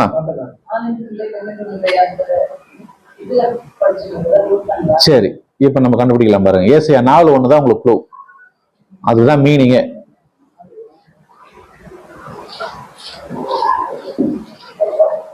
அந்நாளில் 7 ஸ்திரீகள் ஒரே புருஷனை பிடித்து, நாங்கள் எங்கள் சொந்த ஆகாரத்தை புசித்து எங்கள் சொந்த வஸ்திரத்தை உடுப்போம், எங்கள் நிந்தை நீங்கும்படிக்கு உன் பேர் மாத்திரம் எங்கள் பேர் விளங்கட்டும் என்பார்கள். புரிஞ்சுதுங்களா வசனம்? புரியலையா? இல்ல, அதுல அந்த வசனத்துல என்ன இருக்குதோ அதை சொல்லுங்க. அந்நாளில் 7 ஸ்திரீகள் ஒரே புருஷனை என்ன பண்றாங்களாம்? பிடிச்சுக்கிறாங்க. அடுத்தது, நாங்கள் எங்கள் சொந்த ஆகாரத்தை புசிப்போம், அப்புறம் உடுப்போம், நீங்கும்படிக்கு உங்க பேரை மட்டும் நாங்க என்ன பண்ணிக்கிறோம்? வச்சுக்கிறோம் அப்படின்னு சொல்றாங்க. இது லிட்டரலா சொல்லணும் அப்படின்னா, அந்நாளில் 7 ஸ்திரீகள் இருக்கிறாங்க. அவங்க என்ன பண்றாங்கன்னா, ஒரே ஒரு புருஷன் என்ன பண்றாங்க? பிடிச்சுக்கிறாங்க. ஆனா அந்த புருஷன் கொடுக்கக்கூடிய உணவையோ அல்லது அவர் கொடுக்கக்கூடிய வஸ்திரத்தையோ நாங்க என்ன பண்ண மாட்டோம்? அணிய மாட்டோம். நாங்க எங்களுக்கு நின்று நீங்க நாங்க என்ன பண்ணிக்கிறோம்? நாங்களே எங்களுக்கு வாங்கிக்கிறோம் அப்படின்னு சொல்றாங்க. இது லிட்டரலா நம்ம புரிஞ்சுக்கிறது. அப்படின்னு யாரு இருப்பா இந்த உலகத்துல? லிட்டரலா புரிஞ்சுக்கிட்டீங்கன்னா,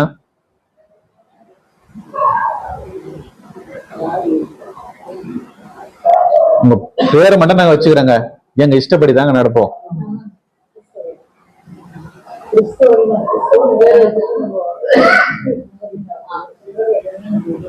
அதாவது ஒரு புருஷன் அப்படின்னு இருந்தா அந்த மனைவி புருஷன் பேச்சுதான் என்ன பண்ணணும்? கேட்கணும். அவரு சம்பாதிச்சு வந்து கொடுக்குற சாப்பிடணும், அவரு வாங்கி கொடுக்குற ட்ரெஸ் தான் போடணும் இல்லையா? அதுதான் குடும்பம். அப்படி இல்லைங்க, உங்க பேரை மட்டும் நாங்க வச்சுக்கிறோங்க, நாங்க எங்க இஷ்டப்படி தாங்க நடப்போம் அப்படின்றவங்க யாரு உலகத்துல?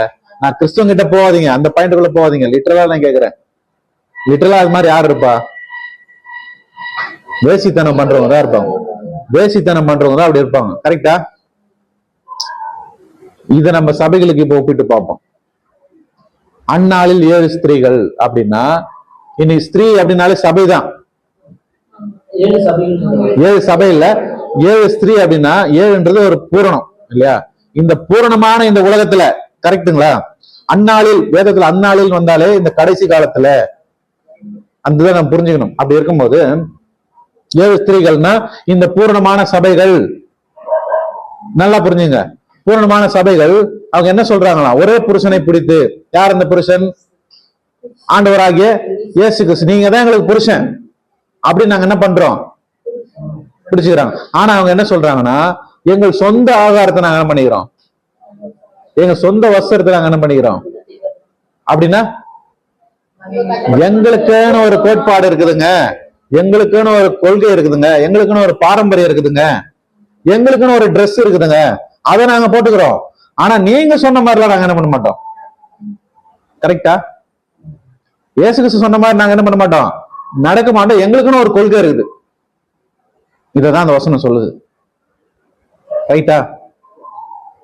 அப்ப எங்க நிந்தை நீங்கும்படிக்கு உங்க பேரை மட்டும் நாங்க வச்சுக்கிறோங்க. ஏதாவது ஒரு பிரச்சனைன்னு வந்துன்னு வச்சுங்களேன், உங்க பேரை தான் நாங்க என்ன பண்ணுவோம்? சொல்லுவோம். இயேசு கிறிஸ்து தான் எங்களுக்கு தலை அப்படின்னு நாங்க சொல்லுவோம். இததான் மென்ஷன் பண்ண அந்த வசனம். அப்படி இருக்கும்போது இப்ப வெளிப்படத்துல நீங்க கலெக்ட் பண்ணுங்க.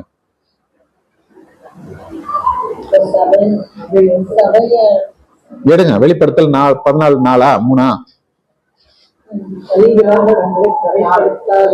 ஸ்திரீகளால் தங்களை கரைப்படுத்தாதவர்கள் அப்படின்னா என்ன அர்த்தம்?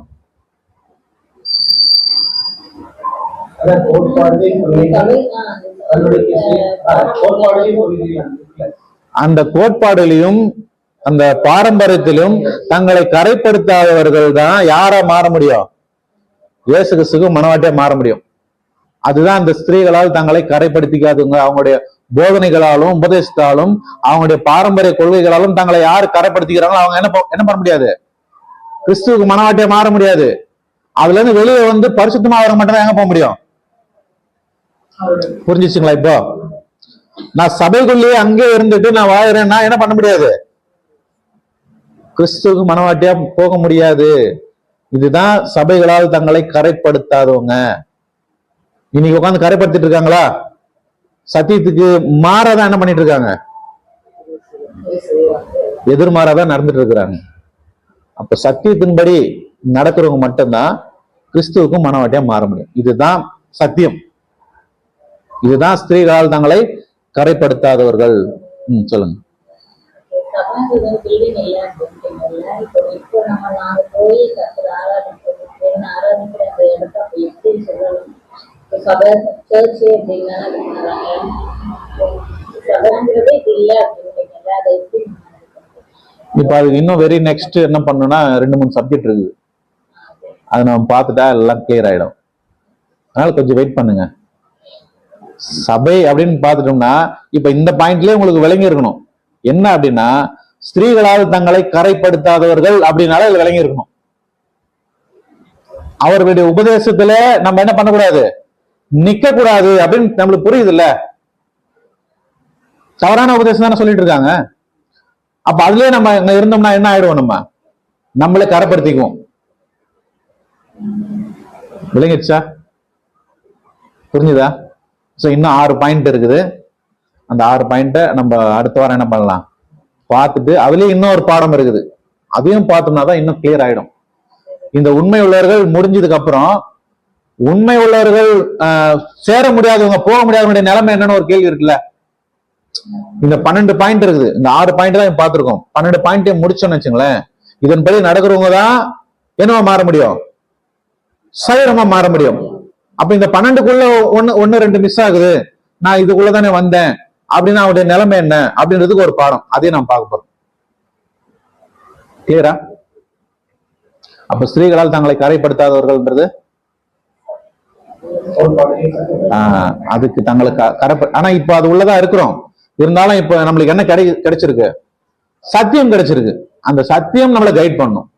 அதனால பொறுமையா இருங்க. இன்னும் ஒரு சில பாடங்கள் மேஜர் பாடம் இருக்குது, அதை பார்த்தோம்னா இன்னும் நீங்க கிளியர் ஆயிடுவீங்க. உங்களுடைய சுயாதீனம் தான். சரிங்களா? தேவன் தாமே ஆசீர்வதிப்பாராக. ஆமென். ப்ரேயர் பண்ணி முடிச்சிடலாம்.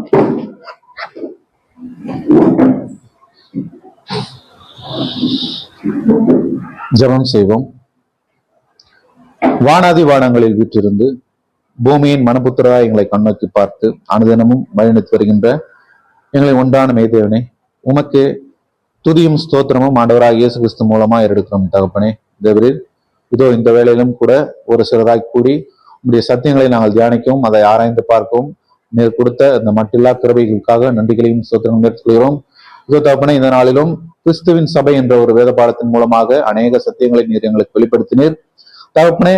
வருகின்ற நாட்களிலும் கூட அநேக சத்தியங்களை கேட்டு ஆண்டவராக இயேசு கிறிஸ்துனுடைய அந்த ஒரு சரீரத்துல நாங்களும் போய் இணைய எங்களுக்கு ஏற்ற ஞானத்தையும் புத்தியும் பலனையும் பரிசுத்தாவியும் அதிகமாய் கொடுத்து வழிநடத்த வேண்டுமாய் எங்கள் அன்பின் ஆண்டவரும் உலக ரட்சகரும் எங்களின் ஒரே போதகருமான ஆண்டவராக இயேசு கிறிஸ்துவின் ஜெபங்களும் நல்ல பிதாவே. ஆமென். Praise the Lord.